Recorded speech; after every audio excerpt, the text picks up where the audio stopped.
Hello, everybody. Welcome back to the second episode of the Life Shall Marry podcast with your host, David Douglas. Today we have our special guest, a friend of mine for nearly 30 years, Billy Price. Um, Billy is a supervisor at the moment at a screen manufacturing plant in Cincinnati, Ohio, and he's also a 10-year Navy veteran. Billy, I appreciate you coming on the show and Appreciate taking time out of your life and coming to help me get this thing started for the second week. That's my honor, man. Appreciate it. So if you could, a little bit, go and introduce yourself to the crowd and let them know who you are. All right. Yeah, I'm Billy Price. Like you said, I'm a supervisor in Cincinnati at a screen manufacturing company. We make separating machines and screens that separate material. I was also in the Navy for 10 years, 6 of that reserves, 4 active. Did a little time in Japan. If you guys watched the last episode, I'm the one that John met over there and kind of got him to meet the group, and he kind of decided to move back here just because of our group. So that's how I met him, and then it was a good time over in Japan. So. Yeah, I appreciate that, man. We appreciate your service, and I didn't say this last time, but I appreciate your service too. So, today we're going to talk a little bit, everybody, about life and what it means to be a father, and some of the battles of being a father, and all the great things there is that comes with being a father. And we're it can be testy sometimes, and then we're going to take that into something me and Billy have in common, and that's stepchildren and what that can be like, and try to maybe give some information to you guys. A lot of people do have stepchildren, maybe some don't. Maybe there's some people out there that have not figured out that they want to be with somebody because they have children. Maybe it's a single mom, maybe it's a single dad, and to approach those people can sometimes be difficult because a lot of people, like me, whenever I was younger, I didn't want to have children, and then all of a sudden, I met a girl, and she had a kid, and bam, here I am. Yeah, which is funny because growing up, we were the exact opposite of that. You didn't know if you wanted kids. I wanted like 6, 7. Like coming from a huge family, I kind of wanted kids that number. So it's kind of funny that how it worked out. Yeah, it is funny how it works out. Now I'm at the point where I think everybody should have children, and I think you should have at least 2 or 3. I know things can be difficult sometimes when it comes to financials, not to send your kids to daycare these days, but at the end of the day, it is well worth it. Mm-hmm. So we'll get into it, man. And I think for the young men out there that are single listening, it shouldn't be a deal breaker because a woman has a kid. I think you can probably agree with that. No, because, man, there's a lot of hardworking single moms out there. There are. That don't have help or support from a man, and they're doing well, and that's good. That's good for them. And there's a lot of single dads out there too. We can't forget that. There's a lot of single dads out there too. I don't think it's happening as much as a single mom, as far as like a single dad that has custody of the children. But both of them, either a man or a woman that is single in the household with children, they're working their tails off. And I got a lot of respect for people like that. So I guess we should technically say single women and men listening. Yeah. The other sex having opposite kids shouldn't be a deal breaker. Yeah, no, it shouldn't be a deal breaker. It can be scary. Honestly, it's scary. Honestly, though, you should be like, man, you get to a certain point in life, and you should be like, hey, they're doing it. They've been doing it. Yeah. And if you're a good, strong person, and you want to, if you find yourself in a relationship with somebody that's one of those single parents, man, you're probably going to do well, especially if you're a good hard worker, a nice person, good person. You can make a great life. You can. So what we'll do real quick, everybody, is we'll get into a little bit of fatherhood and kind of what it means to myself and Billy. And but what we're going to do though is start with Billy. We're going to kind of talk about some of the battles of fatherhood and some of the things that you love about fatherhood. And the battles are not always bad, No. but there are some things where I just call it a battle. That's not bad. It's just there's some things that are a little rough on a guy or a woman.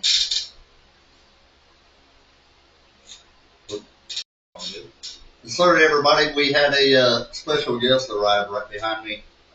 My youngest son just got home from daycare with his mom and decided to come holler at Dad. See, that's also something special.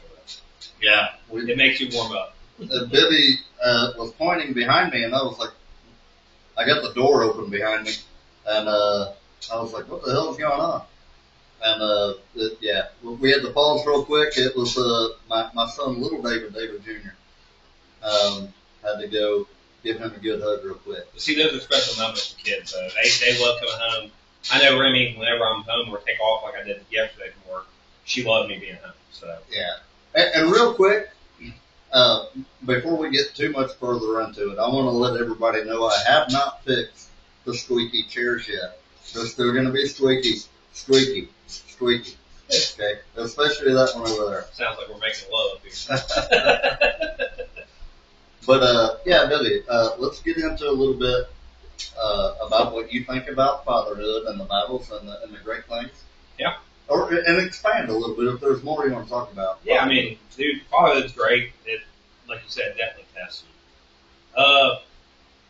Big thing is just making sure you're there for your kid and trying to make the best life. That's what our parents did for us. We both grew up with great parents. They raised us right, made sure we were good people.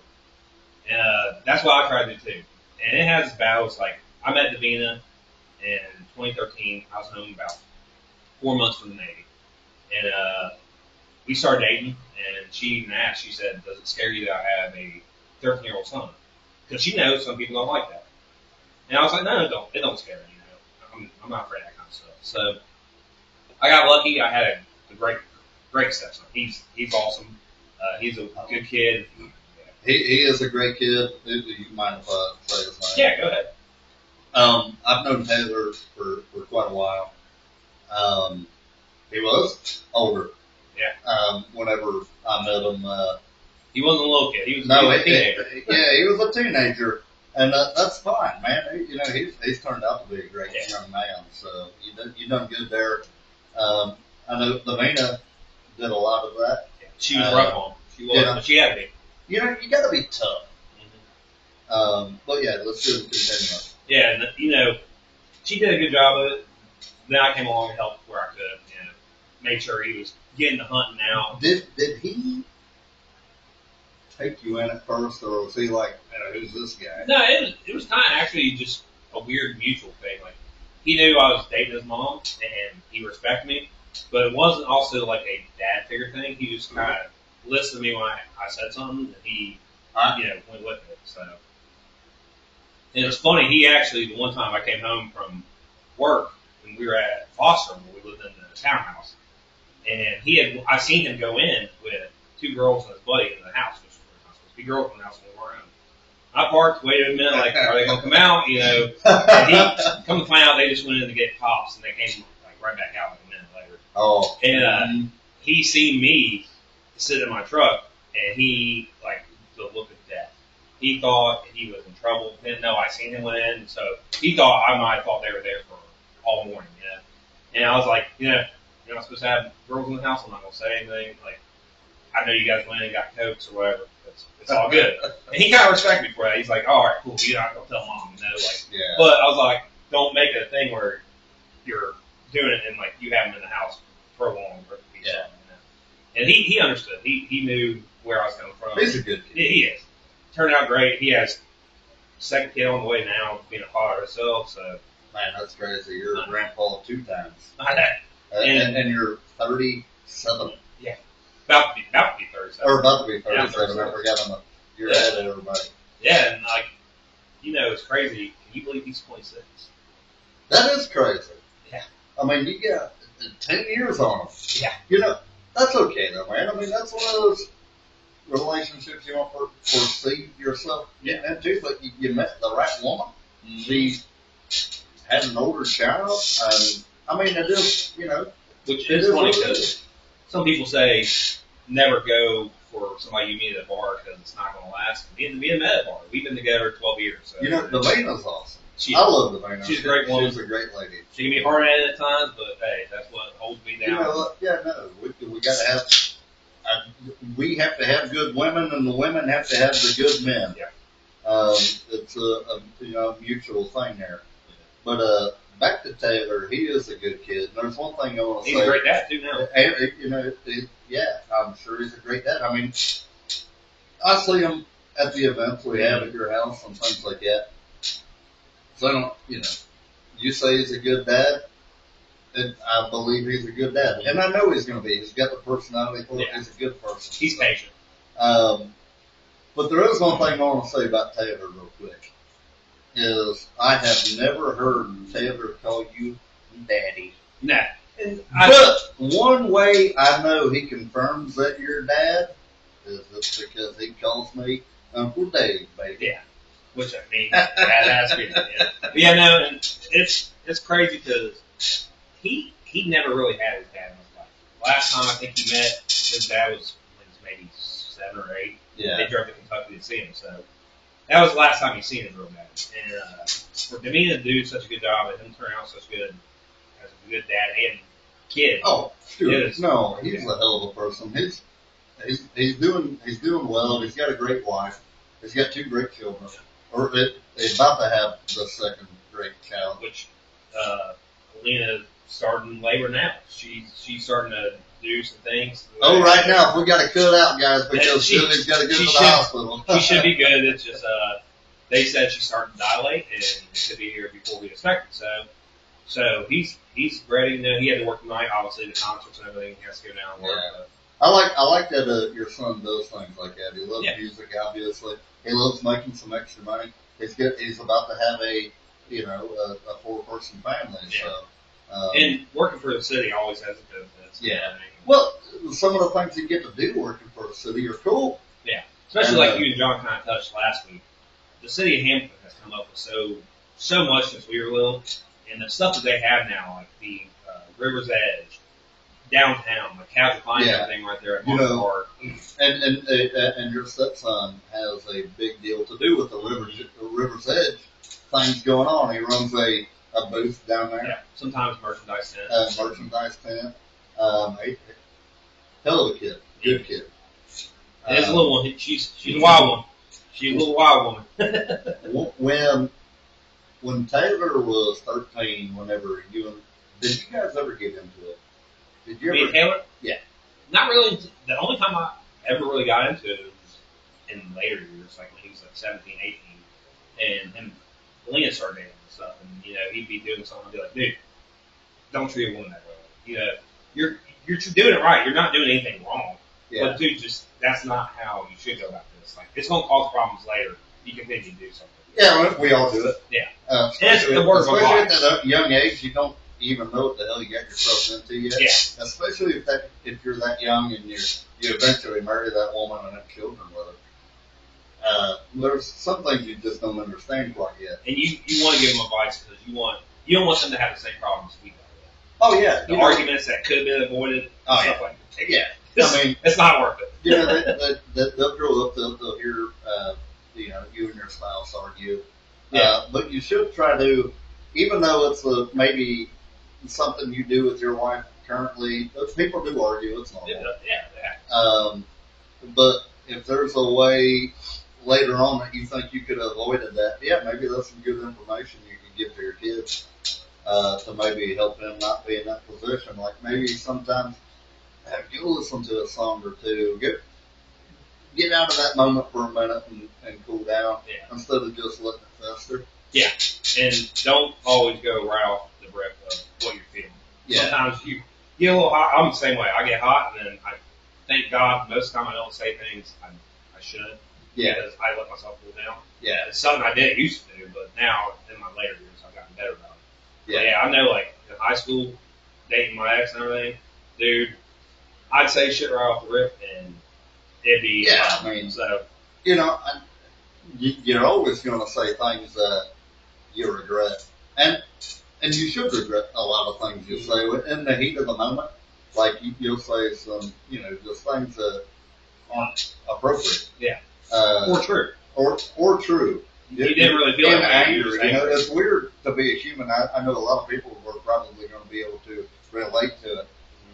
Where you say things and you're like, man, why did I say that? Yeah.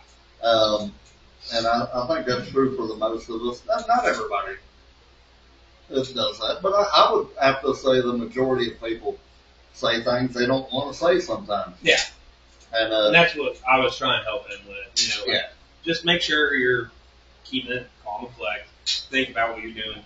Just let it cool for a second before you go back and apologize or even try to talk about it. Yeah. Because I made that mistake when I was younger, going in when it's angry, trying to fix it, and it just got even worse. Yeah. So that's why I would try to give him pointers. And he's like, yeah, but she's just making me so angry. I'm like, dude, just kind of calm down. Just let it go. Yeah. Let it be for a minute. Go up game and then call her and be like, hey, sorry. Like an hour or two later, Let it calm down first. Yeah, that's great advice. Yeah. And that's like the only time really I remember us arguing.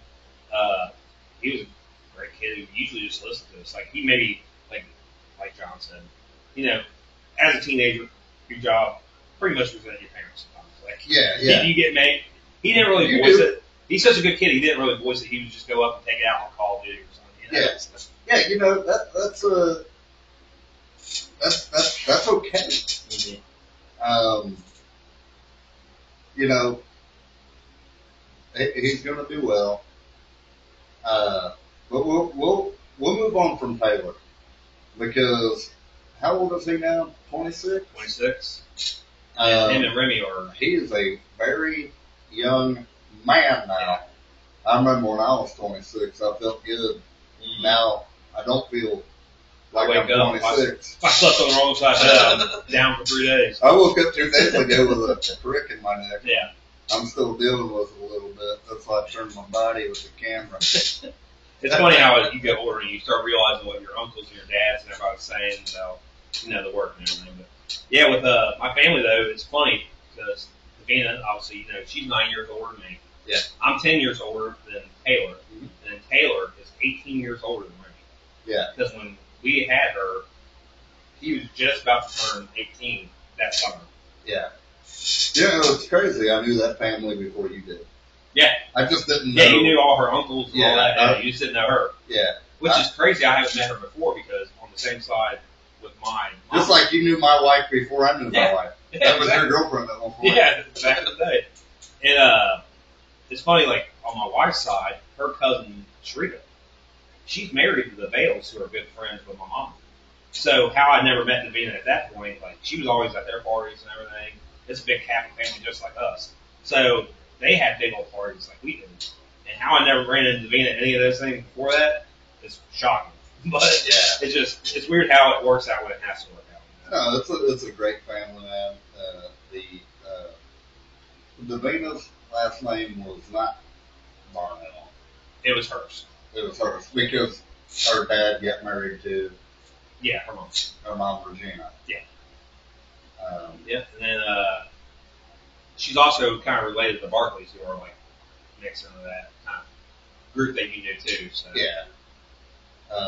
But no, that's great, man. And then you get that little one. Yeah, Remy. You got Remy. She's a firecracker. She is. She's a wild one. She's very creative and adventurous.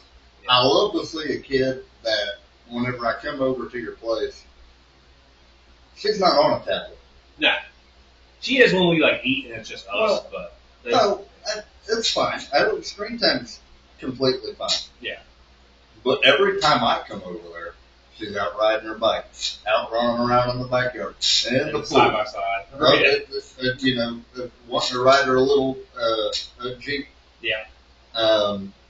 She's a great kid, and I like to see that she's not stuck on a screen. That's great.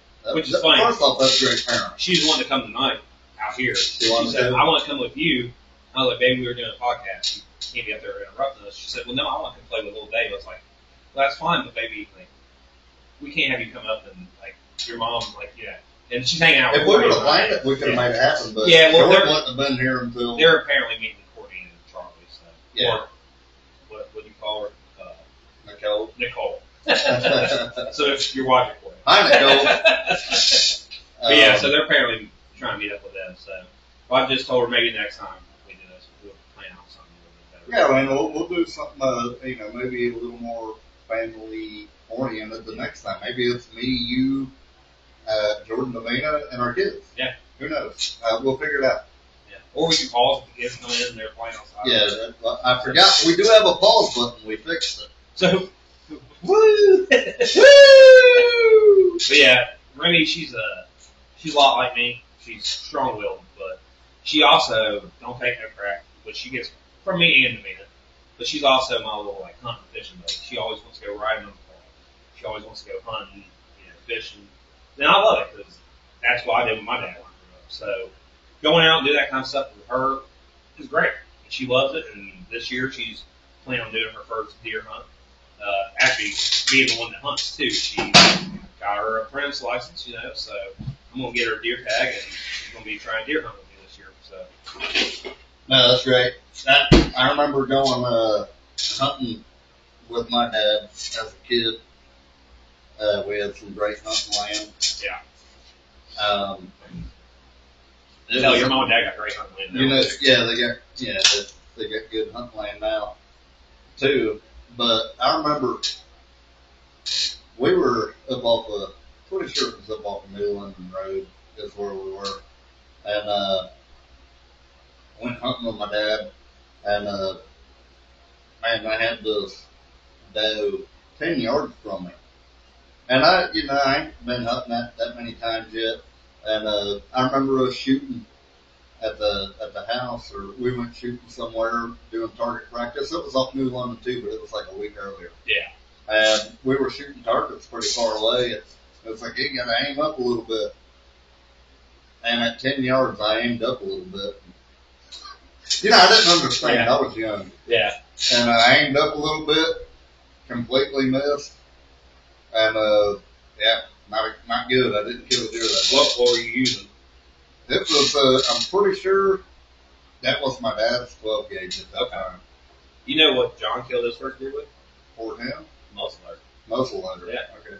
John Pacifico? Yeah. He was telling me when we went hunting last year that he used a muzzleloader for his first doe that he took.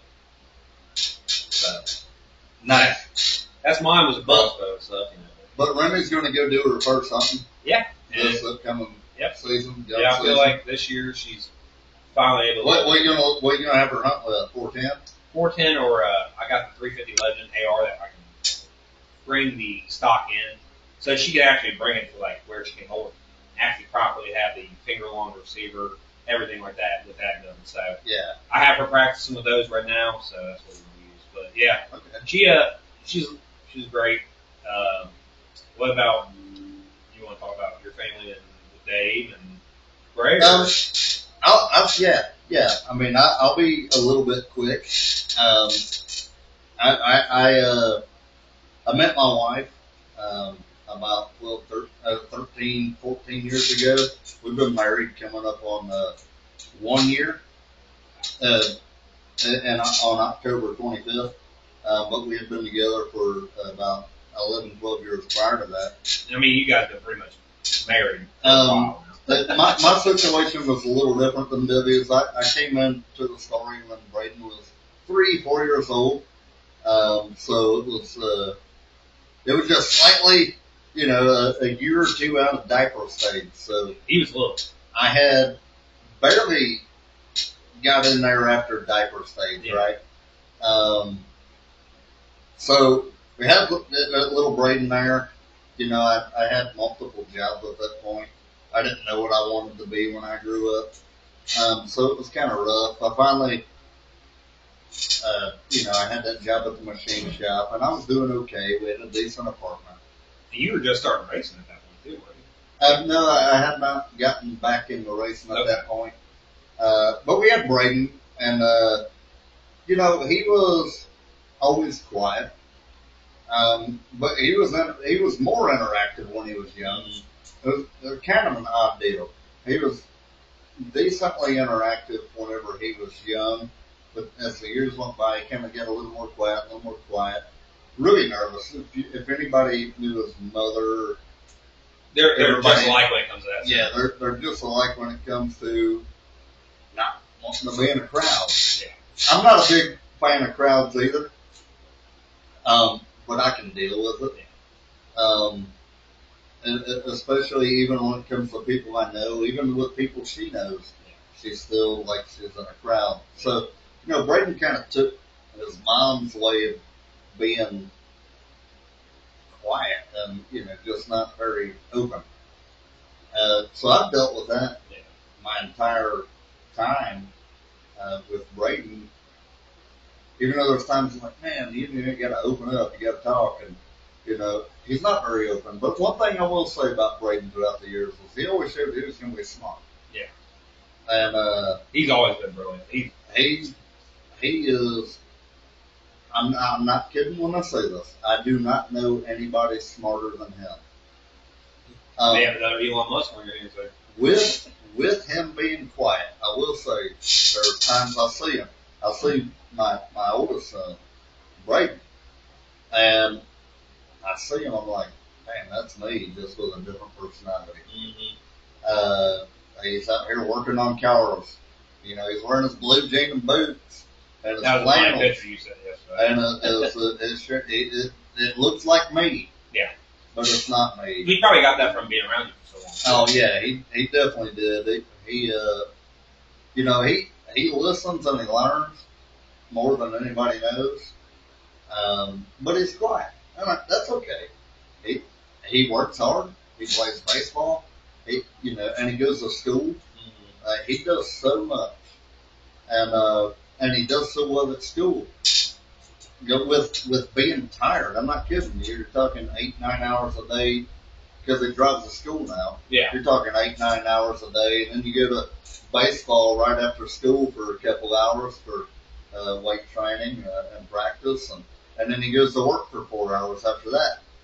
So where's he working now? He's working at Chipotle right now. Right, that's right. But these kids are making way more money than we used to make. Hell, they're making $15 an hour at Chipotle.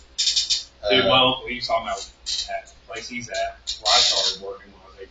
Yeah. I started there at $12 an hour. They're Yeah. making $21 an hour at a minimum job there. Yeah. I'm like, it's just crazy. 18-year-olds are starting. Yeah. So he's very successful. He's doing a great job. I'd like to think it's good. I've always been hard on him. My dad was always precisely hard on me too. Not overwhelmingly, but enough to say, hey man, look, we do have some things we have to do in life, and one of those things is to do is succeed. Yeah. And I think Braden is going to do a way better job than I did, even though I feel like I've been decently successful. My parents did a great job. I didn't always agree with it, and I know Braden doesn't always agree with how I teach him. But one day he's going to realize. You're doing it for him to teach him. Yeah, it can be difficult sometimes. And sometimes it can be too hard. Maybe sometimes I'm too hard. But it's going to pay off. And I think you have to be hard and truthful with your children. Yeah. You can't be one of these parents who are just put you over and your kid's your best friend. Yeah, You're not here to be your friend. No, I'm not. You're here to raise them the right way and make sure they succeed in life. I know he's going to be successful. You can be friendly at times. But you can't just be. Yes, you can be friendly. Hey, let's go to Kings Island. Have a good day. After that, okay, let's get back to the basics of being real. Yeah. You're going to have to go be successful on your own one day. You're not going to be here forever. And neither is anybody else who supports you. And that's the being that she said, like, when she raised Taylor when he was younger, like, they went to Chuck E. Cheese one time, and her friend was like, man, you're rough on him. She goes, well, I have to because I'm a single mom and I'm raising a boy. I'm not having to turn out to be a criminal or a pain in the ass. So. Don't listen to the being rough on them crowd. Yeah. I've been able to put that out. I've had people tell me, hey, man, be a little more friendly to your kid. No. Yeah. No. You got to make sure that they're all right. I want him to. I want him to want to get out. Mhm. I want him to want to get out and be successful. Yeah. I don't want him to feel like, hey, I get to live here my entire life. No, I want him to You get can't out. pursue anything. I want him to get out and be like, man, I can't wait to get out, like I did. Yeah. Even though I had great parents. Yeah. I couldn't wait to get out and start my own And people deal. will take that the wrong way sometimes. Of you're supposed to move out. You're supposed to get out and be on your own. Yeah, maybe times are a little different. Yeah. I mean, I've already had conversations with Braden. I understand times are a little different, but, get through college, you save your money. If he goes to college, I think he will. I think he'll get a free ride. But I just feel like today's world, people will expect kids to be at home for a long time. They also expect, it's just like they think that you're not supposed to have your own family. Like in today's world, it's not like it used to be where you're an empty nester now. Your kids are on their own. No, they want to bring their families to stay in close quarters where they see each other like 3 or 4 times a week. And I don't know. I don't think that's how. Personally, me and you, we were raised old school. We were old school kind of guys. So. But anyway, I've had conversations with Braden. Like, look, man, we'll support you as long as we need to. Yeah. But I want you to be working towards making your own chapter because that's what eventually it's going to be. You're not going to have a choice. So I want to get you there before it's too late. Yeah, you got to be your own man. You got to get out there and go make it happen at some point. And then you got to have some support to help you get through the hard times because you're going to have the hard times. So, we've had a decent relationship. I can't say a great one. Yeah. And it was something I thought I'd never do is get with a woman that had a child. Yeah. But I did it. And here we are today. Braden's doing great. He does have a great mom too at the same time. But she's, we do things differently. She's a little more relaxed until she's not relaxed. I'm a little more stiff and pushing. Well, that's what but I'm consistent. Push to be the best. I'm consistent on how I do things. Jordan's lovey, and then she, how moms get when they get irritated. But anybody that knows, like any of our friend groups that knows you can push your friends to do that. Like, dude, no, God, we got to better ourselves. Like, that's how you are. You like to make people push to be better. So yeah, and we should always want to be better. Mm-hmm. That's how I live my life every single day. Yeah. I'm not perfect by any means. I never do things completely correctly, and even if I think I'm doing them correctly, maybe I'm not. Yeah. But I always want to figure out a way to be better, and that's what I strive to do. That's what I want Clayton to do. That's what I want you guys to do. That's what I want little baby I've noticed to do. over our whole life of knowing, pretty much starting, you never just like stuff sitting idle. You don't like stuff being idle. You like, let's go. Let's push forward. Let's do this. The only time I'm sitting idle is on a Sunday. Yeah. Whenever I'm like, man, I've done enough this week, and I'm ready to take a little break. Hey, Sundays are supposed to be your relaxing break. Yeah. Let's do this. So that's what I do. But Sundays.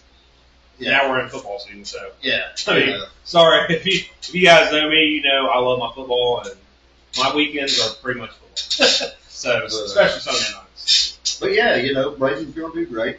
He's going to go do special things for the world. And I want to be proud of him for it. I'm proud of him now. I'm going to keep pushing him. I'm not ever going to give up on pushing him.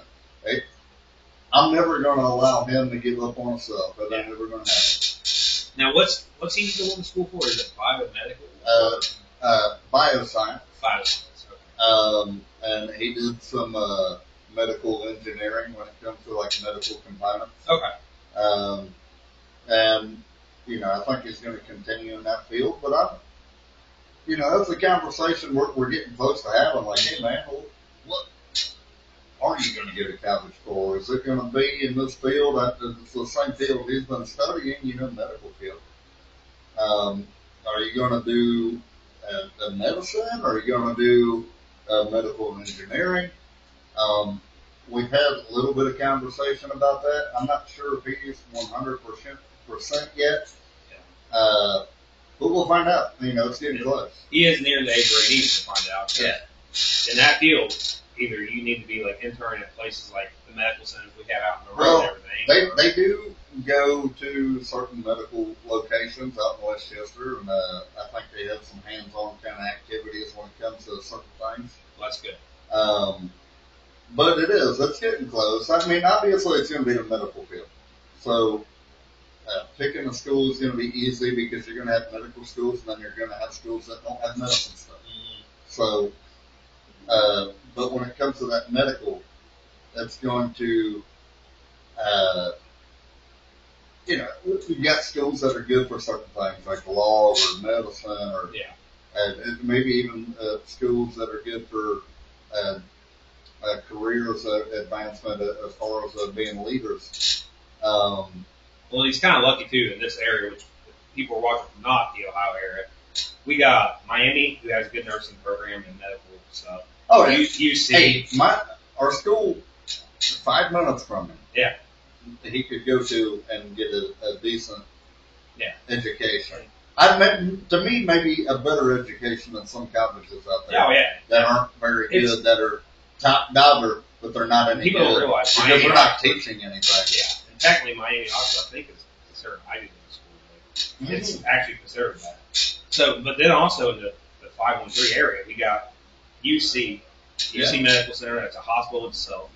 Oh, we got the greatest hospital in the entire country, right here in Cincinnati, Ohio. When Remy had her heart stuff, they said you are in the #1 children's hospital in the world. Yeah. So, and it is. It's true. So I didn't know until we got down there talking to doctors. They actually flew people from, say, like Afghanistan and stuff, who kids have stepped on landmines.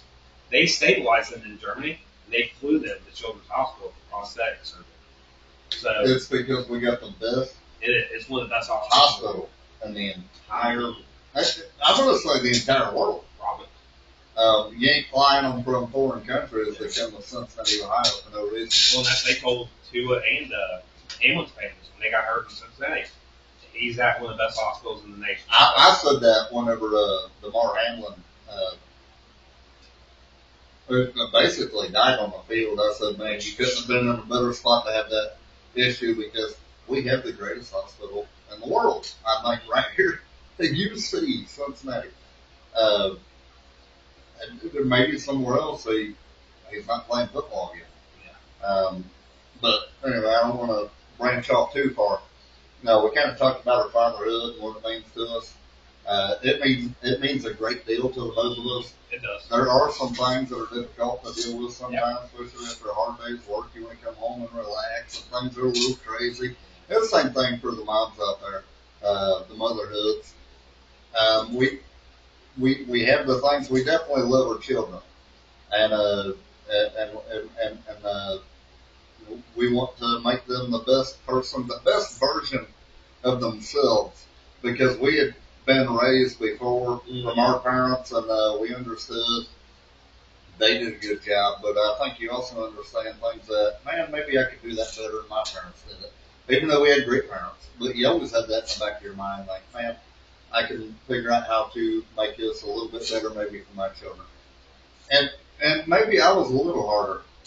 Maybe I'm a little harder. You could almost call me a drill sergeant when it comes to raising my kids, because I want them to be respectful to other people, and I want them to go be successful. Which there's not a lot of that in this world anymore. You know, I want them to be so respectful,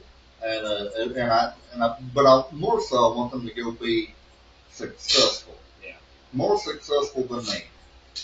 And I know that was one thing that my parents always said is we want you to be better off than we are, and I carried that on. It's probably not always going to seem great for Braden right now, but one day he's going to look back and he's going to be like, dang, I understand. One of my challenges too, like with Remy, being that girl dad.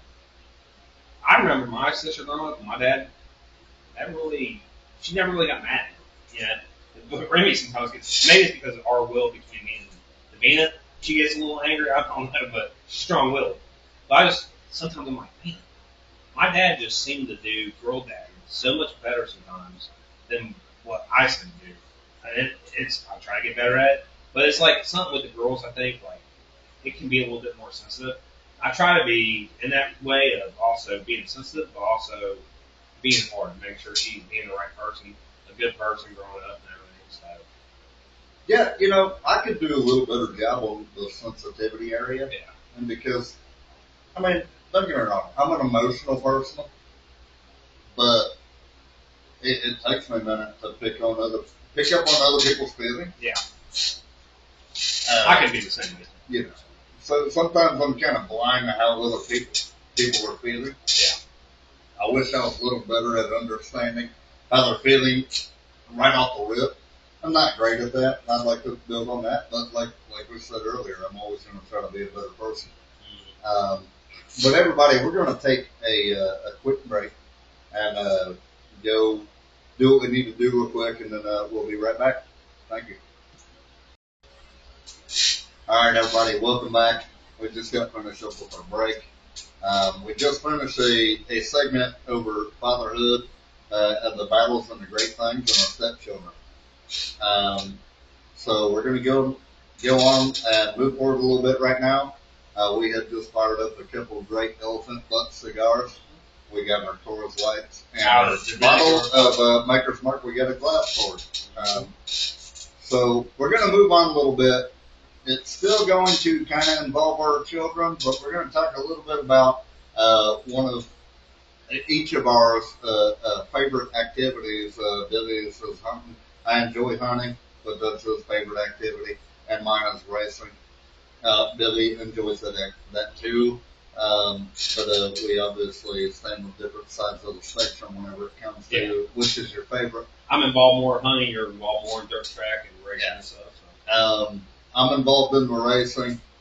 Billy has been hunting for a lot of years. I always give him a little bit of flack when it comes to that. We'll get into it once we get started. So, Billy, let's talk a little bit about what you're preparing to do to go hunting this season at the moment, and how you plan on carrying it out. Well, I just left my Uncle Joe's yesterday, actually. I went out there. I took the weed eater and some clippers and everything. I made a trail where Remy was getting birds and was getting upset when we went squirrel hunting last week. Explain, is that where you're going to go deer hunting? Yes, because Indiana. Okay, so explain why you're making a path. So it's more to go to like spots between hunting spots to make less noise. But also Remy, when we went squirrel hunting last week, she tried to walk through it and was getting birds and kept getting mad that they're falling on her boots. But the clipping part, I went over. I don't know what they're really called. They're like a lilac, like it's kind of a weed that has like a white flower. They get about up to belly button high if you let them. And in the area where we got our blinds set up, they're everywhere. So you can't really see the deer coming in. So what I try to do is clear shooting lanes and make some lanes for me and Remy to be able to see the deer and have a shot on them, but also not let them see us. So when does hunting season in Ohio? It starts, well, the weekend that we actually have a wedding, so I won't be able to go opening day, but the 27th. 27th of September. So getting out there early and making paths, if I'm not mistaken, I could be incorrect. You can correct me if I'm wrong. That, if it's there early enough, it can also be a path. Deer like to take paths. They do. So you want to create a path to draw it into your shot zone. You can't, yeah, and then a lot of times, like if you make paths where they walk through and it's still kind of bushy and like a thicket, they like to be in there, but you also make lanes by clearing some of that. Yeah, but you don't want to clear too much because they'll not feel protected, and also they can see you moving stuff. Luckily, we're in a blind this year, but my mom actually. Have you seen those tie weed 270 degrees? So this blind my mom got me for Christmas last year was thank you, Mom. It's awesome. It's 270 degrees. You can see it's like a screen, so you can see below, up, everything. Now you only have to open the windows if you don't want to because you can see through them. Yeah. And they got a little silent slide thing instead of a zip where you can open the windows. So like say at nighttime you had it like just barely cracked, but you want to open it more to see better. You can just slide it and it makes no noise instead of having to unzip something. So my mom got me that for Christmas last year, and it's working so far. Remy, she loves it in there. It's big. It can fit like 4 people in there. We have to. But. Yeah. So luckily, we don't have to worry too much about them seeing us. But yeah, I went out there, cleared some brush and tree branches that could hit an arrow and cause it to go the wrong way or whatever. Which me and your brother talked about multiple times. Deflection, yeah. Deflection is always a big deal when you're sitting in a tree and you're shooting through limbs. And you see a shot and you want to take it, and it looks good. We've got this one little tiny limb that's right in the way. That can deflect your arrow 2 inches over the back. It's a bad feeling. Nobody wants it, but it does happen. It happens to the best of the hunters. Well, and that's why you always got to take the arch of the arrow too, and rounds. Not a lot of people understand that rounds and arrows go up and then go down. So most guys want to build their around their tree stand where they're building that deer, or they see that path and they put a tree stand up, and they want a 10 to 20 yard shot. Sometimes with 30, 40, and that's where you can get a little drop, right? Yeah. And with a crossbow, I prefer to be. Oh, are you using a crossbow? Yeah. Which I might use my active compound this year. It depends on if Remy's with me or not. I might do my compound by myself, but with Remy, I might take the crossbow out. But yeah, with a crossbow, I usually only let it be like 40, 50 yards. Anything past that, you can take it, but I'd rather not try to take a chance of hurting the deer. But like you were saying with the arch and everything, how people like those shots. Funny story is, one time I was at my family's farm in Indiana, and I seen a couple does come in, and this big doe walked right between me and this tree. Well, I had a kill shot and everything looking through this down tree. I think I had a clear shot. I shot, and I heard smack, and the doe looked, and didn't run off, and I was like, what the hell? And I looked up, and the bright red back of the crossbow bolt was in the tree that, in between me and her, the arch had hit the tree and got stuck in it and didn't get to her. Because it was about 15 yards, she was about 40. So she just sat there for a second. She's like, she just kind of trotted off because the noise happened and scared her. So I was like, oh my God, this is one of the biggest does I've ever seen. Yeah. So I was like, oh, she would have been a great meat, everything. I was like, man. Explain why you do not. I do it for freaking. Like some people, they like to do a lot of. Well, it's not free, mate. You got to pay for the tag and the tags, but it's cheaper. And the license. It's cheaper than going. Once you buy the license, and you get your tag, and what's the average amount of meat you can get off of it? Let's just say it's an average deer. About 50 to 60 pounds. If you get a nice. We'll just say 40 to 60. Yeah, if you get like a nice adult doe or young buck, this is usually about a good amount of meat. You can get a lot of burger. You can get the back strap. Which me and my wife we take the back straps out and the tenderloins. Yeah. But a lot of stuff we get some steaks, but we mostly get deer burger because we like to use it for tacos or. So this is I've never made burger out of mine. So I always use the back strap and cut them up and make some small steaks. You know, you can make tons of a lot of small steaks out of the 2 back straps, right? And then you take the quarters and you got your roast, and and that's basically how I did it. Was the backstrap steaks and everything else was basically getting put into a roast. Mm-hmm. Maybe that's the kind of meat the roast is what people showed up for beef, or you add a little fat to it, whatever you do. Now I have had some. Everybody's had some deer burger and beef. Oh man, it's so damn good. It is. I don't think there's anything close to it. I almost feel like that's why the government doesn't allow it to happen that often. Yeah. But I have seen venison on the shelves in the stores recently. Yeah, in like jungle gyms and stuff. Yeah. Oh no, Meijer. Oh really? At Meijer, Walmart, down at Barnes Butcher Shop was where I seen it first. So I was like, what's this? And then I seen it at Walmart Meijer. I was like, whoa, okay, we're gonna have to open it up. Yeah, I didn't know they were putting it in that kind of place. They are. It's crazy. Which also, for people who aren't from the area, should we explain what jungle gyms is?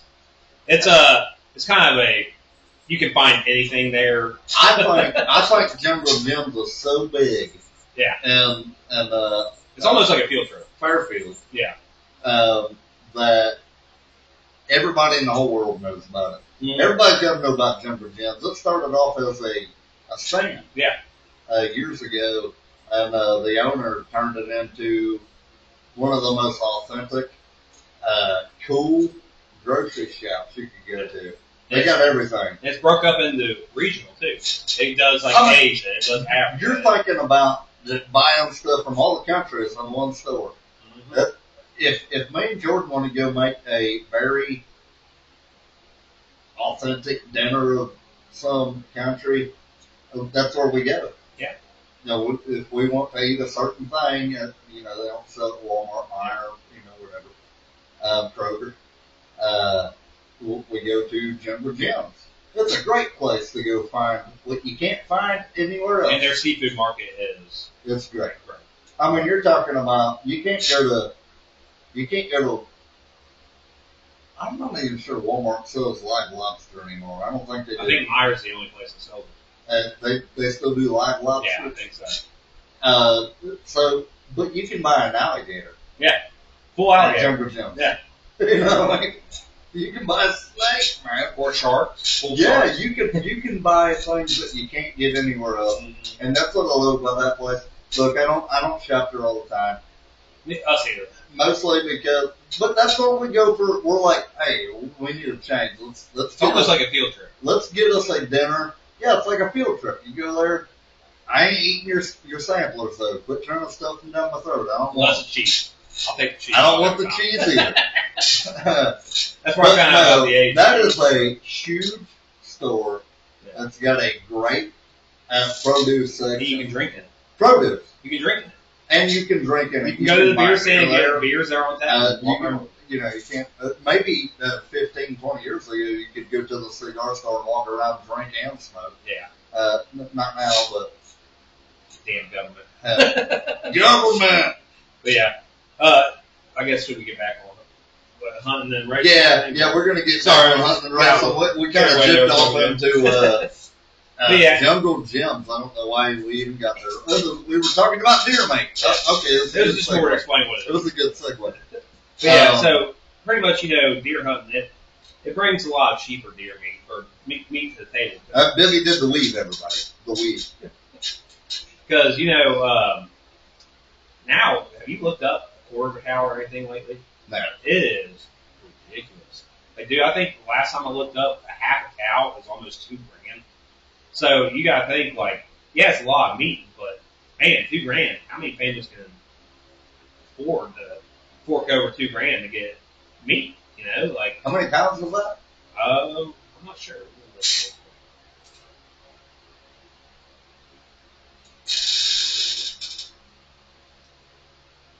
How much meat do you get from a half a cow? 170 to 300 pounds of meat. 170 to 300 pounds. Depending on how big the cow is. If you got a half a cow, let's just say it's 300 pounder. Yeah. I don't think you need more meat than that. How much I wonder how much does the average person that purchases a half a cow or 300 pounds of beef at the store spends on average? A lot more than that, probably. Yeah, Billy, keep talking about how much does a quarter cow cost? I don't know. Let's look it up. But yeah, when you think about how much, some people process their own deer, some people get them processed. It depends. I do both. I process my own sometimes, and then sometimes I take them to H&M out in Indiana, which, if anybody's a hunter watching, they're a great place to take it. They do a real good job. I think it's like $1 something a pound to butcher out there. The cost of a half of a cow can vary significantly based on the factors like breed, weight, and processing. Here are some general prices that will range from $1,200 to $2,500 for a half cow, typically ranging from $4 to $8 per pound. That is a little cheaper than in the store. Mm-hmm. So if you have the money, it's worth it. It's worth it if you have the money, yeah.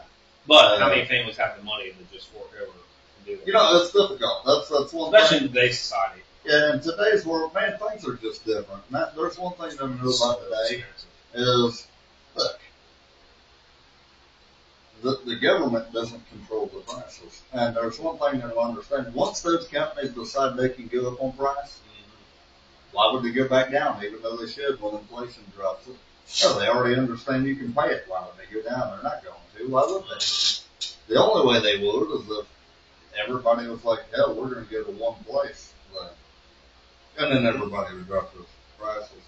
But anyway, we'll continue on about hunting. You're taking Remy hunting for a first time. I debated what year was a good year to start taking the kids out. I know, obviously, I met Taylor when he was 13, so he went with me pretty much right away. But Remy this year she can finally hold the 410. She can also, like, to steady it, she can use a tripod. Have you guys gone out to practice shoot? Oh yeah, we went down to the creek by my house and we took the 410. I took a tripod and she put it on it and she was hitting these little squirrel or gopher targets. Yeah. And she was nailing them. So with the tripod and the blind, I guarantee she can take some squirrels, deer, birds. Right now we're in obviously the squirrel and dove season only is what's really in right now. But does that singular 410 barrel hold a slug and game? Yeah. Okay. And it's that's one weird thing about a 410. It's usually either or. Yeah. Because of the smooth bore. Yeah. And it can shoot regular slugs. I mean, I don't know if I would really use a rifle slug in it. Well, if it's not a rifled barrel, probably not. But if it's smooth bore on a 410, non-choked. Yeah. Because those either or barrels usually they ain't got no choke on them. So no, that's great, man. I'm glad she's going to go do it. You know, there's plenty of women hunters out there. You know, they're not as advertised as the men because if you watch Outdoor Channel, there's beginning to be more and more. Well, you know, there's going to be because first off, it's very, very relaxing, and then whenever you're out there hunting, there's a thing that comes to you, man, when you see that deer coming to you. Me, I never guessed if I was going to shoot a deer. When I seen it, I was like, I'm going to put that in the freezer. Yeah. I was never looking for a rack. Yeah. I was like, I'm about to put this thing down, and my family's going to get fed. And your heart would start pounding. In my older years, for my buck tags, I try to wait and let them mature, so we get better quality bucks.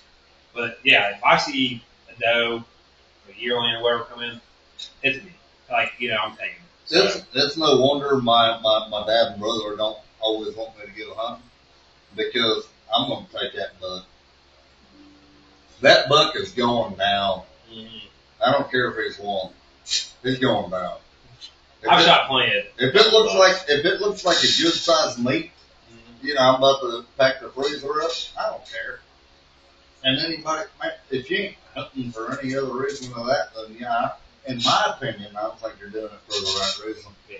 I only hunt not because I want to kill something, but because I'm looking to feed my family. Yeah, you want meat. That's why me and Remy been doing squirrel and dove right now. Yeah. We're trying to take squirrel and dove and fill the freezer with just that too. And the people who may be out there like, man, dove and squirrel like this, trust me, try it one time to fall in love with it. What I like to do, personally, my dove or pheasant, is I take the breastplate and I will take it, I'll hammer it down a little bit, and I'll wrap jalapeno and cheddar in it, and I'll wrap it around bacon. I'll put a toothpick through it and barbecue it, and put it on the grill or smoker. It turns out amazing. Davina was even kind of hesitant at first with like the pheasant. She's like, I don't know, it's a wild bird, you know. Then I introduced her to that, and she goes, oh my god, this is almost better than chicken. And I'm like, I told you, like, dove and pheasant are some of the best meat you can have. So yeah. If anybody's out there hesitant about it, and you get a chance to try it, try it. No, you know, one thing I've never been is bird hunting. I got a choke a while back ago. I did some turkey shoots, and I actually got an illegal choke, so I couldn't use that. So I had to use my turkey choke. Uh, it was an extension choke, and it was just too tight for a scope that they were scoping the barrels for. Was it like a full choke or? Oh no, it was like, man, it was a certain number. It was smaller than a 5/8. Okay. It was tiny. It was going to be a tight pattern. So that's more for like turkey and stuff like that. Right? Yeah, it was going to. Well, you got a turkey choke, which is tight pattern, but it's a wide tight pattern. But this choke would have brought it in like this, like I would have been blowing a hole through the target paper. That's why I use improved cylinder for modified for my like when I'm doing dove or pheasant or anything. Which we gotta get you out pheasant for this year. You love it. But Remy wants to go this year. I don't know because. Which I will say, everybody, I enjoy my Mossberg 500. It's been a great gun for me. That's why. Is that what you got? Yeah. It's a great gun. It was actually a very affordable hunting gun to purchase. It came with 2 barrels. I think I bought mine because you bought yours, actually. Yeah. I thought they had a great deal. It came with the rifle barrel with a scope, and then it came with the game barrel. Mm-hmm. And they were cheap at that time. They were $300. $300. Yeah, $300. Yeah, they were a great deal. Back when they ran that, nowadays they're a little more expensive now, but they ran a hell of a deal. I went and bought it because my buddy said, "Hey, dude, I just got my Mossberg 500 for $300." I went there to Dick's, and they sold me a 20 gauge, even though I purchased a 12 gauge, and they can't usually typically return a gun. Yeah. But I went back there and I said, "I bought a 12 gauge." Yeah. And they returned it, and they See, I should have done that. I bought my 30-06 from there. I thought I was buying a 308. Come to find out, it was a 30-06, which both rounds were legal over the farm in Indiana where we can hunt. But the 308 is more popular. You can find it more easy.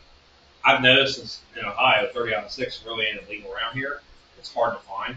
So it's hard to practice with it if you can't find it. Yeah. So I'll go to like Royal King or whatever. I'm like, great, I only got 1 box of 30-06. So it's like, damn, now I got to run the Bass Pro or somebody who I know is going to have it, so. Man, no, it's cool. I'm glad you're getting Remy. Remy wants to be a part of something you love, and that's great. And I like that. She even though she's only one to be out there right now, like spurts of like 2 hours. It's great. It's introducing it. Yeah. First off, if you get out there, let's say in the morning, or even if you just take her out for afternoon hunts, that's probably the right thing to do because it's daylight, and to get her used to it. Like you get her out there 9 o'clock and hunt from 10 to 12, so 3 hours. Because you need let's just say half hour to an hour to settle. Yeah. And you just get her out there for 3 hours, and there's something going on. It will happen. Yeah. But morning when it's dark out and you're trying to get out there before daylight and get into your position. Granted, that saves you a little bit of time when it comes to disturbing the woods, in my opinion. But in the afternoon, you get out there. It always takes it a little longer to settle. Yeah, it is. Because everything's up moving. You get out there in the nighttime, maybe in the very early morning. I feel like you're disturbing things a little more. So good afternoon hunts with Remy would be great. See, and I'm an evening hunter because or evening hunt, yeah. I'm a night shifter, so getting up in the early morning now, as I'm older, it kind of sucks. So when I get off at like Friday night at 9, 10 o'clock, get home at 11, I'm like, I plan on hunting tomorrow. And then I'm sitting there, I'm like waking up to my alarm, I'm just like, I could be sleeping there right now. Even though I want to get out and hunt, it's like, man, I'm tired, I could be sleeping. But one thing, like I wanted to touch on with what you were saying with like kids getting out there. For anybody listening that has kids who are starting to hunt, don't try to make them pass off on bigger deals. That is one thing I know my family did do. They let me and my cousins, they let us take smaller deer to get introduced into it, and it kept us entertained. It kept us wanting to do it. Then as we got older, we're like, okay, well my buck tag I might save for a bigger buck, but my doe tag, first set of passes, I'm taking. Yeah. So to keep the kids entertained, you have to kind of let them take something. You can't just expect them to want to wait for a point. They're going to get bored. So my family did it the right way. My dad, my Uncle Chuck, my Uncle Dan, and all them, they took me hunting. Yeah. So. Yeah, I never heard anything. And the only thing I ever heard come out of my family's mouth, honestly, is if it's brown, it's down. Yeah. Uh, and that's what it should be. Now we've had so much good hunting land throughout the years. Sometimes when that brown is down, is a 10-pointer. Yeah. You know what I mean? Well, that's what sucks is the property where we have in Indiana. It used to be where you go over there, you'd run into a tackle like 8, maybe 7 doe coming through, and you get bucks crossing all the time. Well, then we got the property across from us that just started putting deer down and just letting them lay because they wanted 1 buck, 1 doe ratio. Yeah.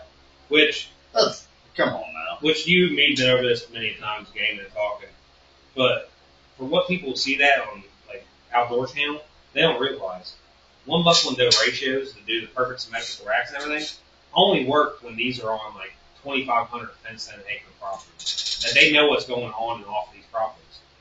When you're out in the regular hunting areas where they butt up to other properties, You're talking about being out in the open space that aren't fenced in. You don't know. You don't know what's. So you don't know if you your got neighbors. passer-throughers. Yeah. All of them, basically. You also don't know if you got a family like us on the other side that are going to let kids smoke browns down. So if they smoke a 6-pointer that you think you're going to let grow, but that's a 1 buck you ratio with this 1 doe, now that 1 buck's gone, now you're screwing up the whole valley. First deer I ever shot my entire life was a spike. Yeah. And I was a buck. I shot him. He died in a pond. And he was likely injured before I ever shot him.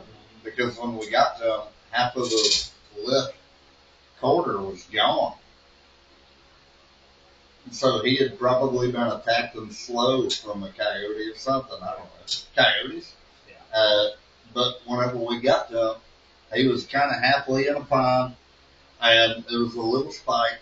I thought it was a doe. Yeah. But honestly, I ended his misery. Yeah. We didn't even eat him because you don't know what. Yeah, you don't know. He got ate up by it. Yeah. You know what's funny? Us talking hunting. You got a cotton hair right outside your door right now in the tree line. What is it? A rabbit. Oh, rabbit. Yeah. So we got a lot of rabbits around my house. Everybody. I just had to look up and see that. I was like, that's funny we're talking. You got the rabbits out here. You got the snakes in my garage sometimes. Yeah. And we got a. You kill them or do you just remove them? I actually gave when I find snakes here, I get a hold of my brother-in-law, Mike, and I say, hey man, he's a snake guy. Like, come get this snake. And he'll go get it, and it's probably thriving right now. Yeah. So I'm not gonna kill him. I have no intention to. I know that's a running joke in our group chat where all Billy wouldn't kill that because my neighbor, she was the same way. She had a black rat snake in her backyard, and I called it, and she's like, he didn't kill that. She's like, no, he likes it for my skin. Yeah, I'm not. Look, if there was something in my house and it was a deal where I had to take care of it, I would. But up in my garage where I don't, I'm good. I'm either gonna put you out in the farm field behind me, or I'm gonna call if it's a snake, I'm gonna call my brother-in-law and be like, hey Mike, you want this snake? Yeah. And likely he's gonna be like, yeah, give it, and now come get it. And also, like, I get where people kill venomous snakes to think they hurt their dog or their kid or whatever. But common black rat snakes, garters, they ain't gonna hurt nothing. They ain't gonna bite you. More than likely, they're just gonna try to slow it. That's like asking, hey Dave, you coming out and blasting the 7 rabbits you see in your backyard tomorrow? Yeah. No, man. Yeah. I enjoy them. Yeah.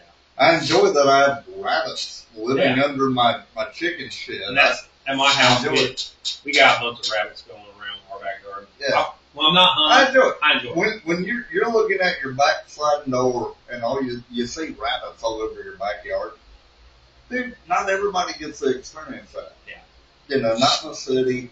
We're a little bit out of city. Yeah. So we get to see certain things that a lot lot of city folks don't get to see. And I enjoy it. I enjoy seeing the animals. I enjoy seeing the snakes. I enjoy the bugs, the mosquitoes. It's crazy. But I enjoy it. The ladybugs. Well, and that's people who don't understand anything. They're like, oh, all they want to do is kill deer and do it. When it's not deer hunting season, I see deer out in the cornfield. I sometimes just pull over and watch them because they're beautiful. They are beautiful animals. Oh, no, But they're very tasty, beautiful animals. So when it comes deer season. Oh, look, I don't want to see one when I'm driving to work at 2 o'clock in the morning. Yeah. In front of you. Which I about hit one the other day coming up New London. You know, it's starting to get where the cold weather, so people out there watching, if it's cold weather in the night times, you on the watch because they are moving. Yeah, you know, my eyes are always really focused in the morning. I'm like, man, they get the brights on. You know? Yeah. Like, I don't want to hit a deer. I know one of these years I'm going to hit a damn deer. Yeah. Which is surprising. I've never hit one. And I've worked third shift for how many years now? So. You know, not that I live super far out from town, but I live far enough out from town. I'm like, dude, I'm eventually going to hit one. Yeah. That's like Jordan, my wife, is always wondering, what are we going to do if we hit a deer? I'm like, well, that's why we got insurance. Then call I the cops to get them or tag for it too. I just expect to hit one at some point. I do. You know how I don't want to, but I expect to. You know how I got. If we lived out here for 30, 40 years, yeah, then yeah, well, one of us is going to hit a damn deer. Probably. You know what I mean? Did you know how I got to the first doe last year though too? Did I tell you about that? You hit it? No, I was coming home. And I was on what was that, River Road 128 right there. I was passing Pyramid Hill and I seen a doe laying in the road. I was like, that's in the middle of the road. Like that's gonna cause a wreck. So I turned around and dragged it off. When I got up, it was snoring. Like it got knocked out. And it was snoring. Yeah, it was. It was like it was literally sitting there. Like it was out. I don't know what the hell happened, but I called Hamilton PD. They said we're gonna send somebody. Come to find out, it's Dylan's stepdad buddy. He pulled up. He's like, "Well, I know you and Dylan. With this being alive still, you're probably gonna want a carcass to take it, right?" I was like, "Yeah, if it was hit in the head, the rest of the body's fine. I'll take the meat so it don't go to waste." Yeah. He put a round in it, and I called the Hamilton PD, and he got me a carcass tag, and I went home and butchered it that night. So that was our first deer of the season. Like, so that's the crazy thing. That's one thing that most people don't do. Yeah. Did you see that opening in my garage? Yeah. I'll open that, and I think it was Randy's hanger. We'd hang them right there, and we would, let them drain out, and we'd skin it, and we'd butcher it right there. We don't, I mean, Randy does get them processed sometimes, yeah. But if we have time, we bring them right here in my garage. And if it's cool enough. If it's warm, you just got to get somebody who has a freezer. Well, I think it's usually cold whenever that happens. But you can still, if you go out there and drag them out, you get them up here, you got 12-hour period to get them in the freezer. Yeah. So you got plenty of time. And you hang them right there. I'd like to hang them in the middle, but, it's not open. But that's a good spot. We move that couch over there and we get to it. But we'll get into a little bit of racing. Yeah. And what that means to me. I love hunting. As equally as you, I'm just not as big into it as you are. And I think that you're the same vice versa. You like racing, but you're not. Yeah, I'm not invested in it as much as you are. Yeah. I've never bought race cars. I've never actually raced. I've had the opportunity to build a race car and some processes to build race cars, and then buy a late model for my first time in 2018. Yeah. I went racing and I ended up getting the 2019 Rookie of the Year at Florence Speedway. But what we're going to do is talk about. I mean, it was okay. I mean, we had a couple good deals. I mean, it wasn't great by any means. I mean, fortunately, I was the only rookie that season, so I got the rookie. But you also got your name out there. People seeing how hard you were working. You know what? There was a lot of people that enjoyed me doing what I was doing. You know, I was a poor guy doing it, and you know, I was racing with guys with much more, you know, a lot more equipment than I had. And but anyway, whenever it comes to trying to get my kid in the racing, little David loves racing. He does. Anytime he sees a car, a race car, he is flipping out. And there's one thing that I didn't have when I was growing up. We did well, and I won some go-kart races, things like that. But whenever I got in the big car racing, it was, you know, I didn't stand a chance, you know. Didn't. It's hard to be a blue collar worker racing today. Yeah, I mean, you're talking about an average guy. Zero sponsors. I didn't want sponsors. I just wanted to hopefully prove that you could do it without them being a normal dude. And it didn't work as well as I thought it would. And that's okay. But I'm going to work real hard. Braden's not going to go racing. You know, we've talked about it for a lot of years. He kind of looked like he was a little bit wanting to be involved in the racing. Mm-hmm. And then, you know, he didn't.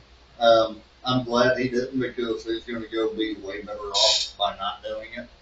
But little David, he's going to want to go racing, and I think me and Jordan and hopefully some other folks will, you know, get him in a position that I never had. My parents put us in a decent position. We bought race winning stuff one year, and my very first ever race and that stuff was a W. And I always knew I could do it. I just needed the equipment to do it. Yeah. And then, you know, eventually later I kind of fell out of racing. I went and did my own thing. And then I came back and it was big car time.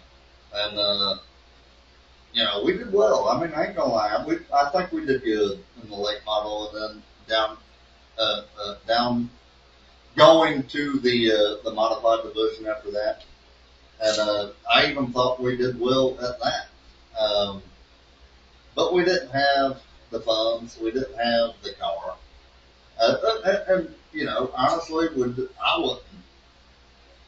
I didn't race enough. I mean, I was, you know, behind the eight ball, no doubt. It wasn't just the car or the funds. It was a lot of me, too. But you had a couple years off, too.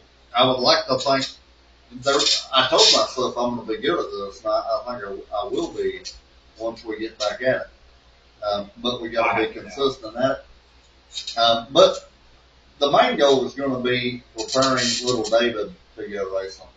He's going to love it. He's going to do well at it. And I'm gonna work really hard to make sure he gets there. Yeah. My parents did too, but you know, I also gave up on my parents one night. You know, racing for them. Like I ain't doing this no more because the cart was falling apart, the motor was falling off. It was my job to make sure it was secure.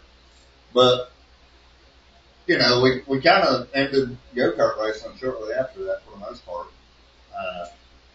Probably mostly to my fault, but, you know, it is what it is. It's cool that you're going to try to get him involved in go-karts like you did too. Well, Brayden was involved, but he loved baseball so much. And you know what? If little David gets to a certain point, he doesn't want to be racing, man, I'm not going to force it.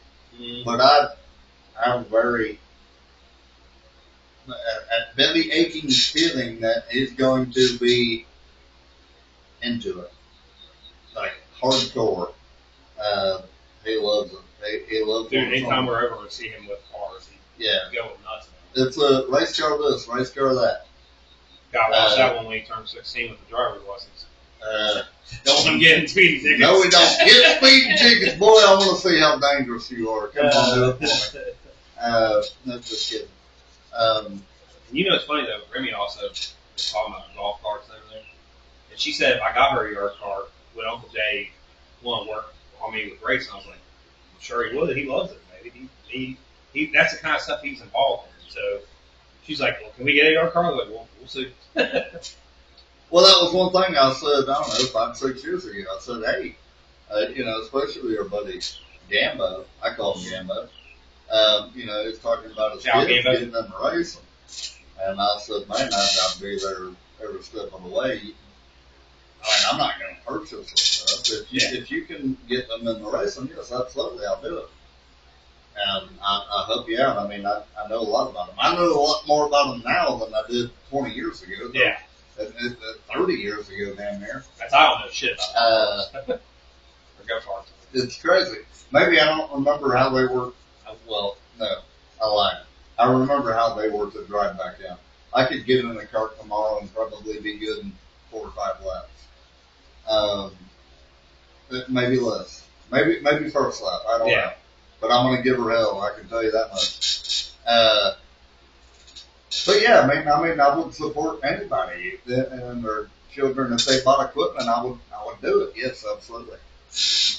I'd have fun doing it too. I'm gonna have the time of my life with little David racing. His mom's gonna be freaking out the entire time. My mom always freaked out. My dad was like, "Oh, we're at the racetrack." My mom was a little scared. Yeah. I remember the night I flipped the modified at Lawrenceburg Speedway, and it wasn't a super hardcore crash, but I didn't fit in that seat quite right. Seat belts were way above me, and I kind of slid out of the seat, hit my head on the racetrack. Was it you the one time we went when you were doing yard carts? Was it your throttle that got stuck that somebody had to stop it, or was it was mine? Kids? That was yours. Yeah, it was me. I just remember that. As soon as they fired it up, I was wide open throttle, and I was zooming around the pits. That was my first. You were dragging somebody for a That was my first race ever. They fired up that yard cart, and it was full throttle, and I was hitting the brakes, but it had a little drum brake on the left rear, right rear, and it wasn't stopping. Which, speaking of that night, probably didn't make it any easier on your mom watching that guy almost get paralyzed by the car hitting, flipping over and hitting him. That probably didn't make it any easier on her that night. Yeah, no, there was a couple crazy things happened when I was go-kart racing. Mm-hmm. One of the crazy things that happened, we helped a guy one night. Once we got on out of the yard carts, we had our carts. We helped a guy. They were struggling a little bit, and they had a fast cart, but they had their chain so tight, like you couldn't turn the axle. Like it was, just needed to back that motor up a little bit. Just the hair. Just the hair, get you a good half inch of play in there. And it brung that kid's cart alive. And he was trying to drive it the same exact way. I don't remember his name now. And he went out there, hit the wall, flipped and shit. But he had a fast cart after that. Mm-hmm. And then, we had the kart fest down at Lawrenceburg Speedway. Man, I don't remember what year. But we had it on the old Lawrenceburg Speedway, and it was a kart fest. And, we had some good racing down there. It was fun. I watched I'm not going to say close friend, somebody I knew, Zach Bolton, he kind of took a pretty tough ride down there.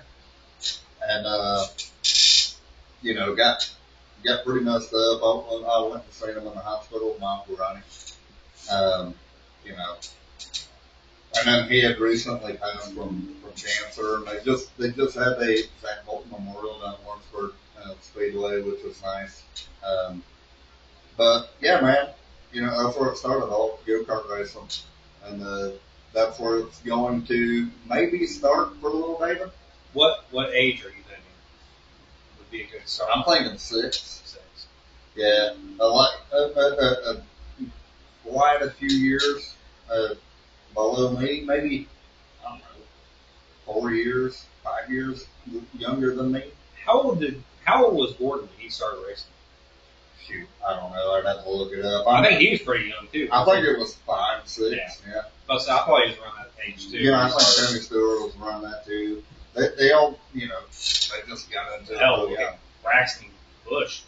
He started racing probably about the same time too, 4, 5, 6. Yeah. Like that. Which he actually was. I seen what was it, last year? He wasn't supposed to be able to race in this race because he's supposed to be 14, but they let him race at 11 because of the experience he already had. They took a vote by the drivers and they said, we feel like he's experienced enough. He can race with us. He ended up taking like 5th in that race. So it's pretty cool seeing like the community knowing who he was. It's like, dude, that kid's got more experience than some of these people in the field. Like, let him race. So I agree with the age restrictions in racing. Yeah. Because cool, you can do it, but I don't think they all have the responsibility to not lose their minds. Mm-hmm. I think that's why you see a class like the Hornets at a local field. At a local racetrack, you see a lot of Hornet crashes, mostly because I think there's a lot of young men that are learning and they can get angry. That's my personal opinion. And there's a lot of crashes in those classes. Which ones are the Hornets? Are those the midget? Cavaliers and okay. The Dodge Neon. What's things like the class that Bush kid does race, the mini sprinter thing? What are they? He runs a Enduro. Okay. But he's, I think, getting into some late model stuff. I don't know. They said soon he's supposed to be starting trucks here. But then you also have a sport mod class, which is what I plan on building. We can get a lot of young guys in there too. A lot of crashes in that class. A lot of guys learning, which is okay. You're going to crash. I'm going to crash whenever I get in one. Likely.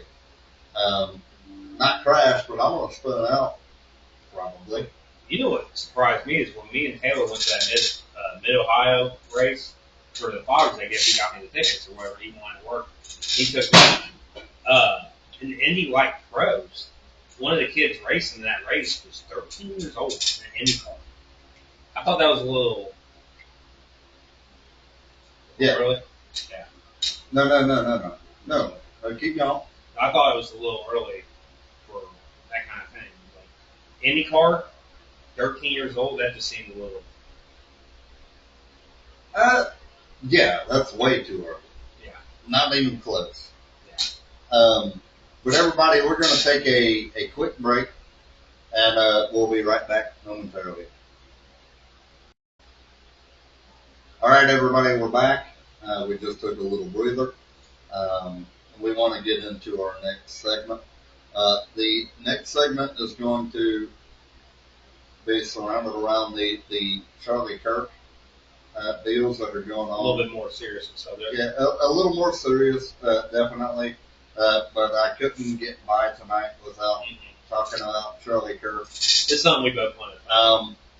And in my opinion, the majority of the entire world has shown their support for Charlie Kirk. I supported Charlie Kirk. I didn't watch every single thing he did, but just like most people, I've seen the clips. I followed his podcast. I didn't always watch them. And then the unimaginable happened, and the video I didn't want to see. Charlie was taken from our earth way before he should have. I know he is where he intended on being, just I think earlier than even he had anticipated. He was a great man, a husband, a father of 2 young girls, and when you see things like that, it kind of resurrects a little something in yourself. And here we are right now talking about it. He was assassinated in front of his wife and children in Utah. And man, it's super sad. The words are hard to come by whenever I try to talk about it. I thought I'd be able to do it easily because it's been 9 days or so. But it's still difficult. It chokes you up. To know that and in my opinion, a great man got robbed, not only from this world, but from his wife and children. And people that can go out there and support that, And celebrate. we got a problem there. Like that, the celebration is one thing that I get if you didn't understand or didn't agree with this stuff, but to celebrate a killing of a man just kind of shows where the world's at with that. You know, a political assassination is a big deal. It is. So I heard something earlier today, and it made a lot of sense. And I can't remember who said it, but they said, could you imagine where we'd be if that bullet would have actually connected on Donald Trump? Mm-hmm. They said we'd be living in a totally different world, a totally different country. And it's probably true.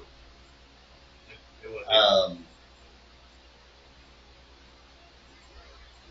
Because when you start killing political figures, it really leads to a divide. Well, we're divided, but the divide isn't what they think it is. The divide is like 5% of The population. 5% of people are trying to overthrow our country, in my opinion. And the other 95%, I feel so bad for traditional Democrats. Mm-hmm. I feel super bad. People like I'm a Republican, everybody. I'm definitely a Republican. I'm going to support Republican. I have a very independent thinking, though. And that's I'm a libertarian with more right-wing beliefs, but I don't know why they think they can start killing people. I think it's part of the entitlement in today's generation too.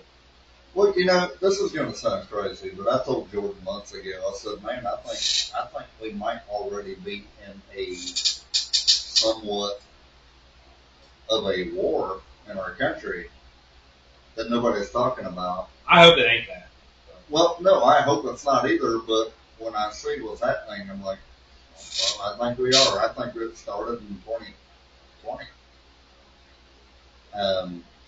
with Antifa going crazy, burning cities down. If Iran came over here and started burning our cities down, we'd be in war. Yeah. Yep. And it's just it's sad to see where our world has gone to, where people, all he was doing was free speech, let people debate, and he died. So the guy went out there and had agreements and disagreements with people he did not know, didn't understand, but he treated them like a human being. And some guy with a very odd ideology came out and said, I don't like the way he's talking about my boyfriend that's a girl. Yeah. Or, hold on, wait a minute. A boyfriend that is trying to be a fake girl. Yeah. That's what happened. Yeah. You're not allowed to talk about my fake girlfriend. That's a dude. In my opinion, look, I always treat people with respect, but there's a problem there. There's a big problem. Yeah. And I think the 95% of people understand it. They're the 5%. Yeah. I think it's that big of a difference. It is. 95-5. It is. And it's a thing of where people, it's just a generation now where people hear somebody say something that they don't like, that they get so angry that they think their way to hide it. And that's kind of thing we need to stop in this country. Because this country is made great by disagreements. We have a great country. Yeah, we do. People don't understand. Like, me and John, we've been to countries like Bangladesh, all these shitholes out there. People take this country for granted. If you just went out and lived your own damn life, like we do, yeah, and didn't try to demand days. Yeah. Do we demand days? No. We have all the days everybody has. If you just went out there and lived your damn life one time in your entire life and just said, hey, I'm going to be a part of this country, go do what the hell you're going to do. Don't demand days. Don't be going out there trying to kill people because you ain't got a day or you ain't respected. If you wasn't going out there trying to force your way into everybody's life, I'm not forcing my way into a trans life or a lesbian or gay life. And the big problem is too, like, these kids come up here and debate, and they lose, and they get mad. And it led to something where he got killed. But if they were like 95%, like you said, me and you, we've had arguments. At the end of the day, if I was wrong, I'd be like, it sucks. I was proven wrong. Okay, on the rest of my day. If we were to debate something right now, I don't think there's a whole lot we could debate right now. But if we were to debate, and you proved me wrong, I wouldn't like it at first. That's okay. Yeah. But later on down the road, probably in 15 minutes, I'm going to understand, damn, I was wrong. Well, guess what? We're going to get on gaming later, and you'd be like, forget all about it. You I ain't going to stew on it. I don't want to forget all about it. I want to learn. That's what debate is about. But you want to stew on it. You want to make it where it's a hatred thing, stew. No, it's not a hatred thing. Look, there's a lot of people I don't like, and there's a lot of people I disagree with. Mm-hmm. Never one time have I ever went and thought about picking up anything to end anybody. No. Ever. Not even close. People fire me up, and I'll get madder than hell, and that's fine. That's where I leave it. And you take a great, in my opinion, one of the closest people in my time that I've ever seen to being godly. Yeah. The guy carried the voice. He did. And you had, in my opinion, a devil, a demon say, we're not going to allow that. Yeah. That's what happened to me. A demon, devil. And people are going to have to understand that we have those types of people out here now. And everybody's going to have to protect themselves. And well, even Ben Shapiro said the best. Not only did is that the Pennsylvania governor? Or Ben Shapiro? Oh, Ben Shapiro. The influencer. And I don't like him. Yeah, me and you talked about this. But the one thing he did say that I agree with, he said, not only did they take good for information, but he said what they took from us today is now most of these speeches will be indoors. They can't be outdoors no more. Bullshit. The security and shit. He's a dumbass. He should never have said that. That's what he wanted. In my opinion, I think he's working on the left side of the field. Keep going outside. Keep talking to the cowards. I hope they do. I had this equipment for this podcast for this long, searching for a reason to get on here, and I finally did it. And it's unfortunate that it had to be a tragic accident like this. Accident, my bad. No, a tragic assassination from a left-wing lunatic. Yeah. Not even close. Ben Shapiro, got to have him inside. That guy can go get F. Well, you know what's funny is what I was telling Ben. We're not backing down, Ben Shapiro. They were hoping after that assassination that they could see that this really abrupt. This is the biggest, largest growing of Christianity in this entire country I've ever seen from them. But they also wanted to see wildness after that. It wasn't. You didn't see it. You seen prayers and vigils. Yeah. And you still had demons going to those vigils trying to interrupt them. Yeah. you see the They're South, demons, dude. you I'm see the not South kidding. Korea thing? You're talking about a battle between good and evil. This was it. Did you see the South Korea thing? Yeah, they love Charlie Kirk. 300,000. They love Charlie Kirk. They said we are Charlie. Right now, we are Charlie. Mm-hmm. And these people don't know what they've done. Yeah. They can shoot us.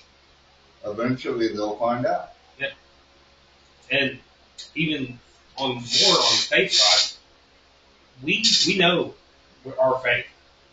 He wasn't scared of it because he knew where he was going. That's how we feel. Like, you can shoot us all you want.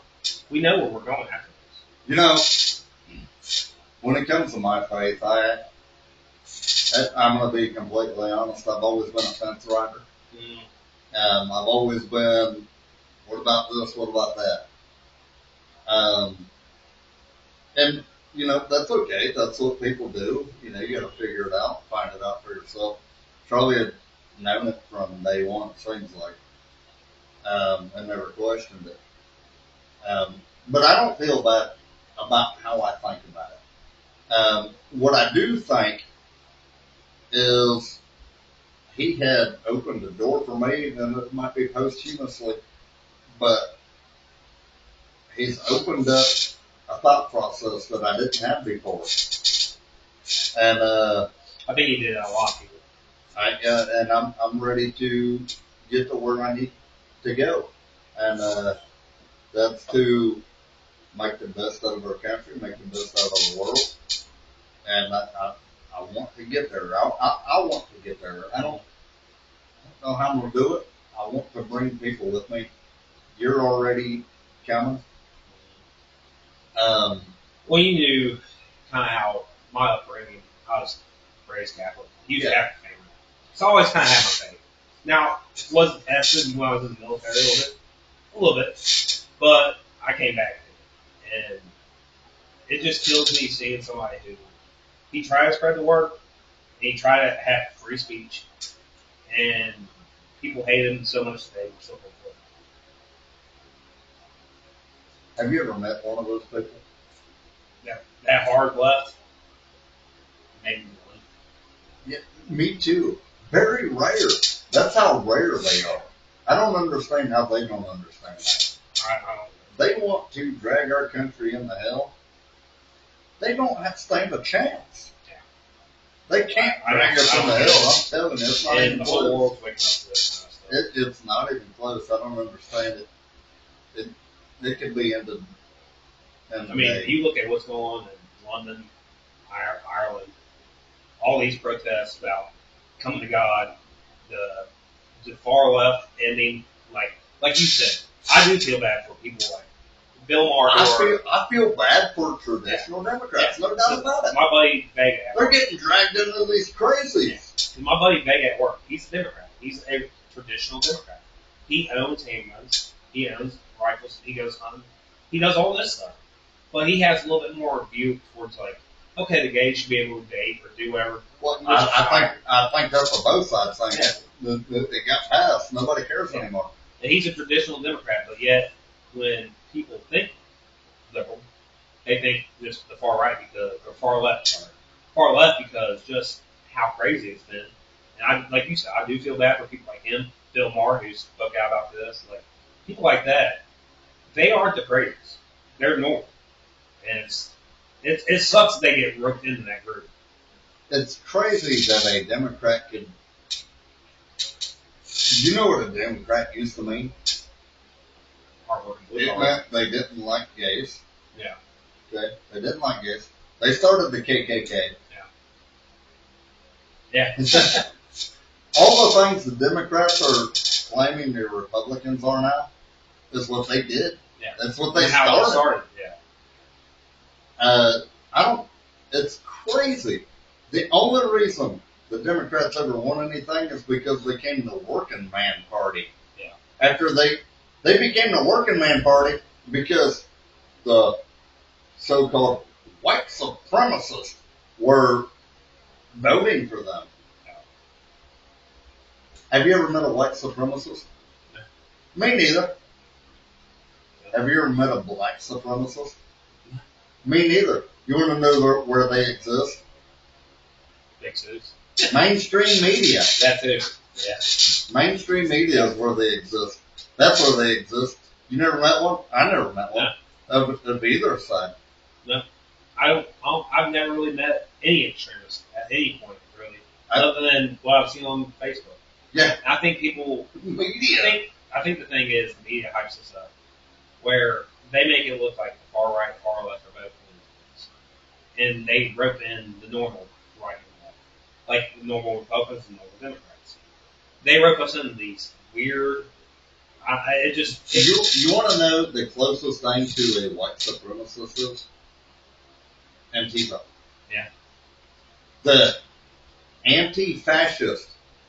They try to have this cool name to sound like they're anti-fascist, but they're the fascists. Yeah. They're the ones burning down cities. If you look at the definition, yes, they are fascists. They're the fascists. Yeah. The anti-fascists are the fascists. The Antifa are the fascists. It's so crazy. It's so mind-boggling that they don't see it, because they call people like Donald Trump and his supporters Nazis. Even Bill Maher, like what we talked about a little bit ago before we started the podcast. That guy even went on and said, quit calling him a Nazi. He is not a Nazi. It is rather actually offensive to the Holocaust survivors. It's not. No Republicans are Nazis that I know of. And I'm sorry for the people who do call him that, but they don't realize it. They sit and say, well, we didn't cause their problems. He is a Nazi. You saying that is causing the problem, because guess what America does to Nazis? Look, we went to war with them. We dropped bombs on them. That's what we did to Nazis. We killed them. Yeah. We put bullets to flesh to Nazis. Yeah, we did. And to call the other side that you don't agree with Nazis. Simply because you do not agree with them. Yeah. That's a problem. Yeah. Simply because they think, hey, we need to lower our taxes. Simply because they say, hey, we need to get rid of some government. You're a Nazi because you want to do the right thing? It's crazy. What do you want everybody in the whole world to be on government assistance so nobody has to work and nothing gets built and you ain't got shit? And the thing good job. The thing that they don't understand too is Nazis. When you look at history, they burned books. They banned free speech. They went for guns. When you look at all this, and then you're calling Trump a Nazi, he ain't doing any of those things. Neither is his supporters. So how is this the Nazi movement? If we're not the ones burning books, we're not banning free speech, we're not going after the guns, how is that Nazi America? It's not. It's not. For them to keep calling it that, it is nutty as hell that I know what a good leader looks like, and they're basically zero running our country. Yeah. Almost zero. Yeah. Now, do I agree with everything Trump says? No, I don't either. Sometimes I wish he'd keep his damn mouth shut. Yeah. But I think he's doing a damn good job. He is. Sometimes I'm like, dude, shut the hell up one time, okay? Yeah. Sometimes I think that, I don't agree 100% with Trump. No, I don't. Not even close. It might be 80%, okay? But you have Democrats that can't agree any percent, even though it's good. They're like, no, we can't do tariffs. Let's keep our country relying on China. Okay, yeah, that makes a lot of sense. Even though they tax us. That makes a ton of sense. Please, make it make sense that we have to rely on China and India and Russia. You know what? Let's just go ahead and bow our heads and say, take over us, master. Well, being a libertarian, I wish all countries would do away with tariffs and it'd just be free trade. I wish it really was. But the fact that the Chinese tariff us, and then we want to tariff them back to tariff us, people are like, how dare you? If they're doing it to us, why should we not make it open their eyes? If you're going to do it to us, we're going to do it to you. It just, I don't get it. I'm not on board with bowing now. No, I'm not either. That kind of goes back to my parenting. I'm not on board. It's not going to happen ever. It's crazy. The world we live in is crazy now. It is very crazy. But I believe that we're on the right path. We are. If we would get some of these lunatics to get drawn out of their delusion, because they're delusional. Yeah. In my opinion. You can be delusional, people, if you wish to be. Have at it. And hopefully you go for another 8 years after this 4 years is up to be delusional. Just know 95% of the world is black. Yeah. It's getting crazy. These people really think they have a chance. It's not even close. I want to throw a stat out there real fast. Unviolently, most of the guns owned in the United States of America are from Republican men. Mm-hmm. The second most amount of guns in the country are owned from Republican women. Okay, so please do not cause any crazy shit to go down, because there's a lot of people that can protect themselves. I don't want it to go there. I'm not asking for it. Don't want it to happen. I don't either. But the lunatic left that thinks like they're going to start a revolution. At what point do you expect people not to look at you and think you're insane and realize that? Try it. But that's what it gets to. If you keep going on that path, there's going to be finally Republicans and libertarians go, if you think you're that good, you think you can do it, try it. And I don't want it to get that. Well, I said it earlier, and I already think that we're in a smidge of a civil war. I think that's why. I think that's why Trump is designating Antifa as a terrorist organization. They're well overdue. It should have been done long ago. We do have a problem with mentally ill people when it comes to trans.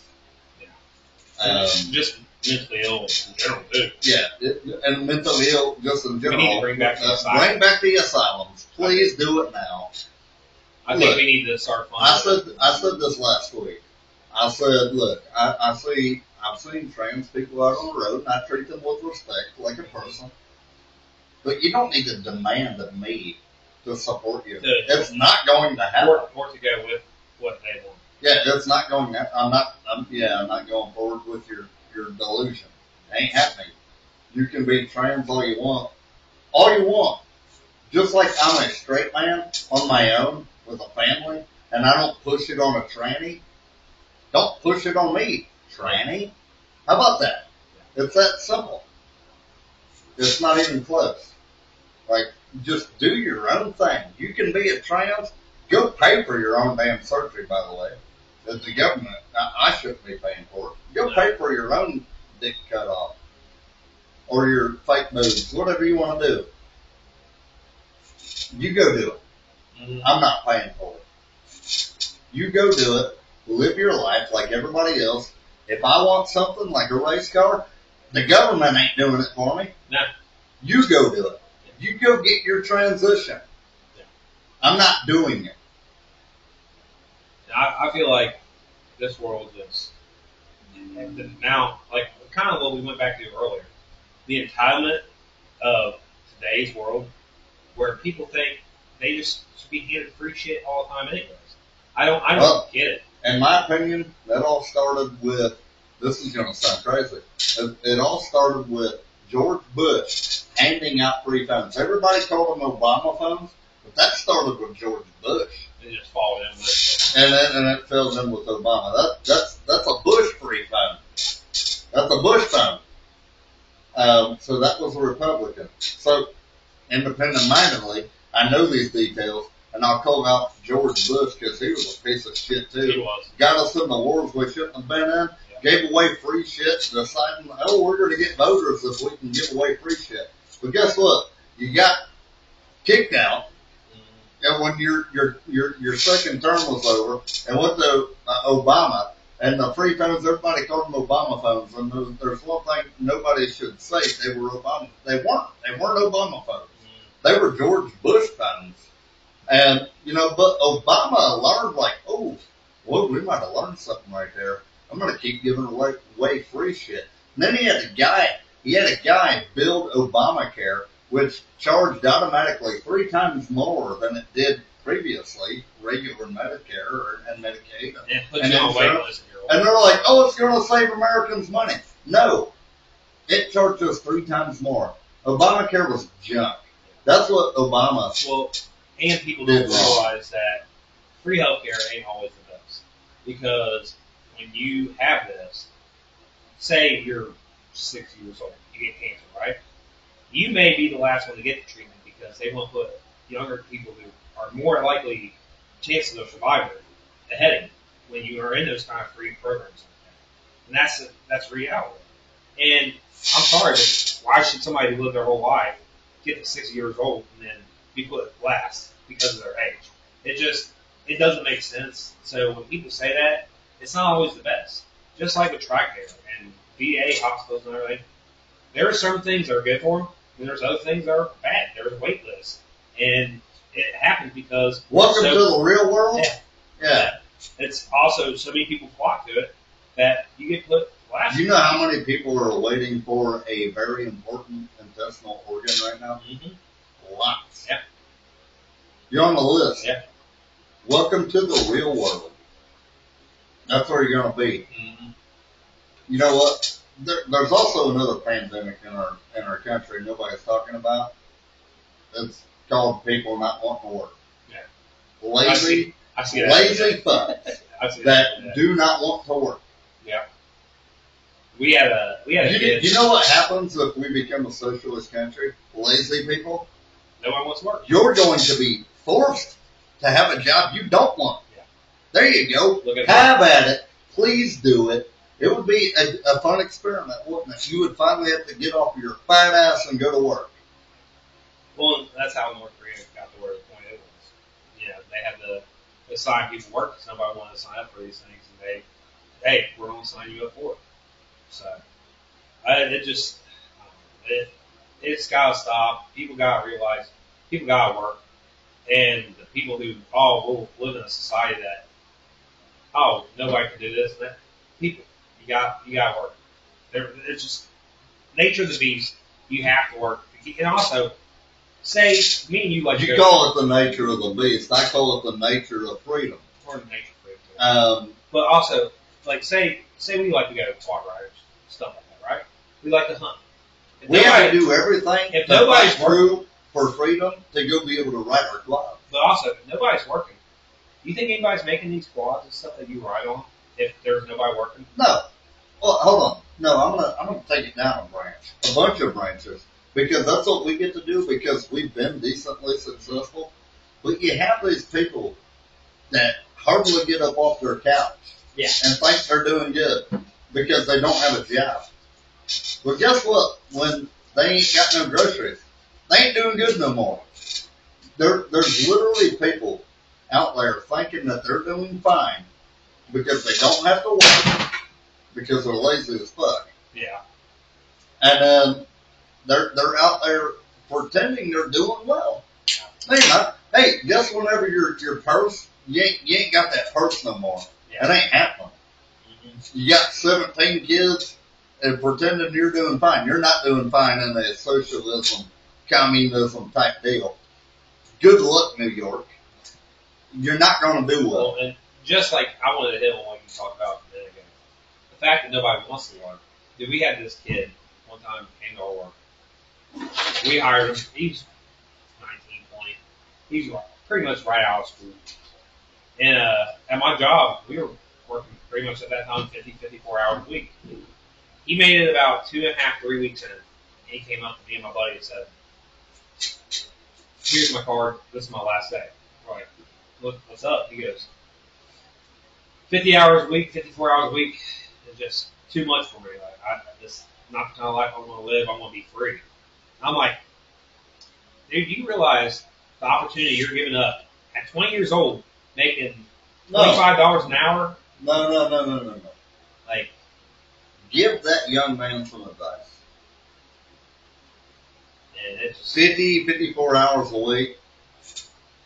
To a young man, that's a lot it is. in today's world. Give him some advice. Say, yeah, man, go find you a job making. I got some advice one time whenever I was making good money. And it's like, oh, you need to get, and I complained that I worked way too much through the night, through the day, at work, phone calls, it wake you up. And I said, man, I need some help. I can't do this. I can't work this much. Like, and the best advice I ever got was go work a 40-hour a week job. That's the best advice I ever got from a terrible boss. Piece of shit. That's the same advice you should have given to that kid.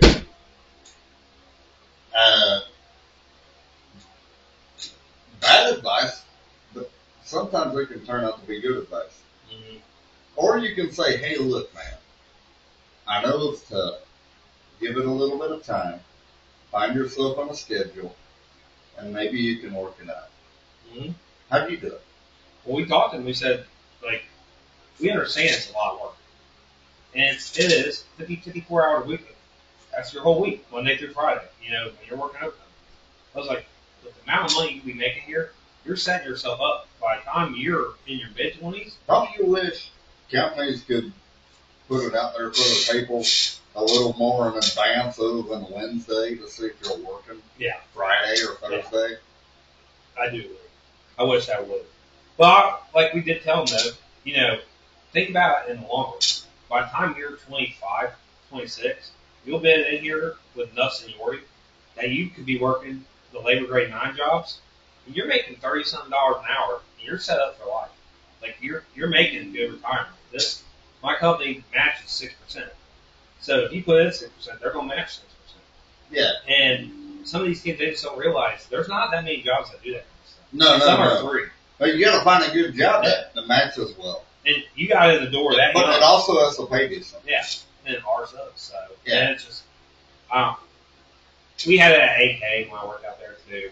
Yeah. Kids came in, they worked the cranes 80 hours a week. They were like, this is too much, I want to go party. So I'm like, as a dad, I can't say that that's a good idea, but you're young, go ahead. And see, to me as a dad, I'd be like, as a dad, I would be like, nah, I ain't doing that. I'm going to go find something that makes the same amount of money for a lot less hours. But at the time, I was like kind of stuck in the situation. Yeah, no, you were. But then I went back to my work where I'm at now. No, you're doing good now, and you don't work near that. No. Remember, you got frozen all the time. Yeah. So, I work mainly 4 days a week.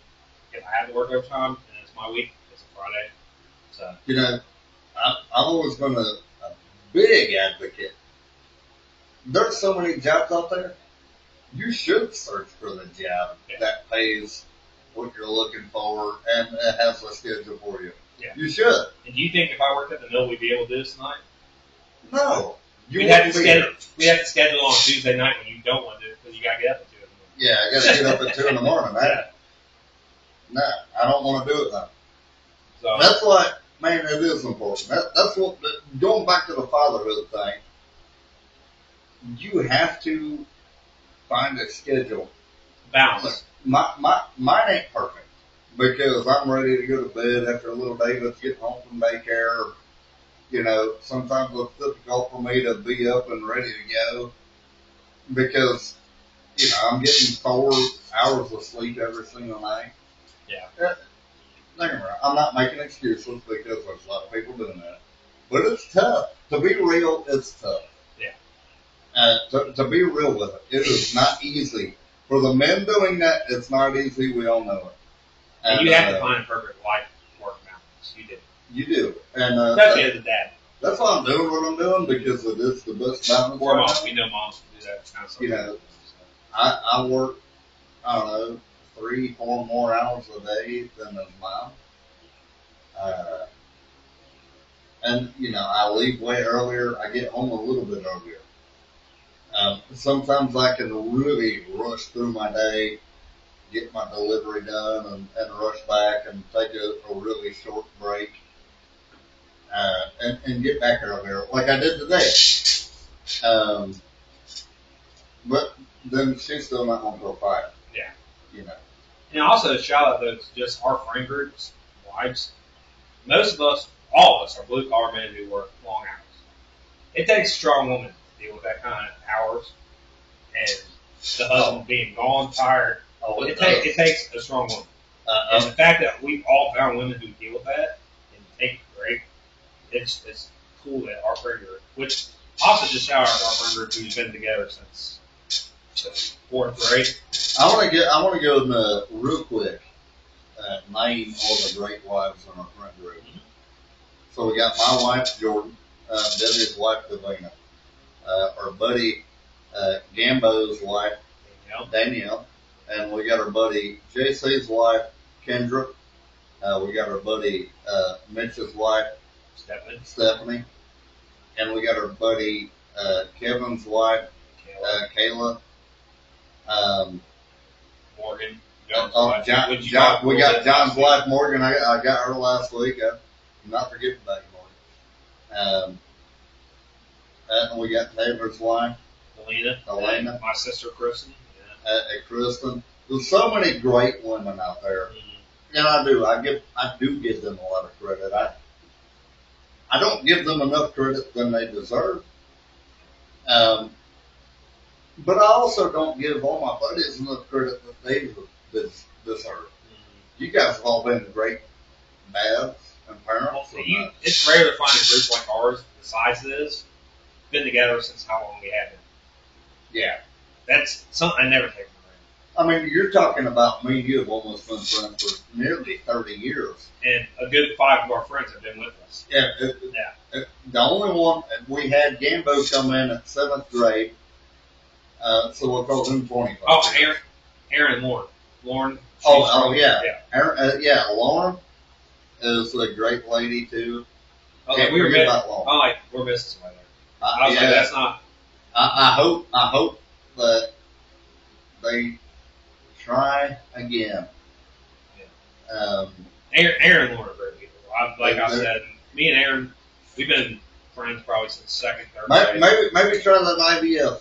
Everybody, Aaron and Lauren, try something. You guys deserve one. Yeah, they're great people too. And it's just, man, she's been. Now to think about how long she's been in our group too. Yeah, it's been a while. She met Aaron when we were seniors in high school. Yeah, remember going to the what was it, the VFW in Fairfield for the wedding.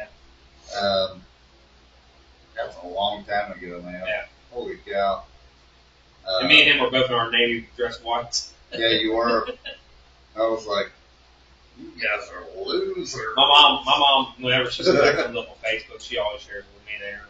No, it was a great picture, and I appreciate what you guys did. Just kidding, everybody. I was kidding about you're losers for your dress whites. Anybody that knows, you know. But, no, man, I do. I love it. I love our friend group. I love everything that we have to talk about. We're in a group text every single day, and all of us are just chit-chatting back and forth, and some good and some bad, and, you know, it's open dialogue. The only thing that I will say is we all kind of think the same. And, yeah, you know, we don't have any friends that really think completely different, but we all do have a little bit of difference. There's some of us who are center, there's some that are more left, there's some more that are right, but we're all mainly the same people. We are. We're very similar, and I would love to have somebody come talk to me that's a little bit different. Take it slow on me.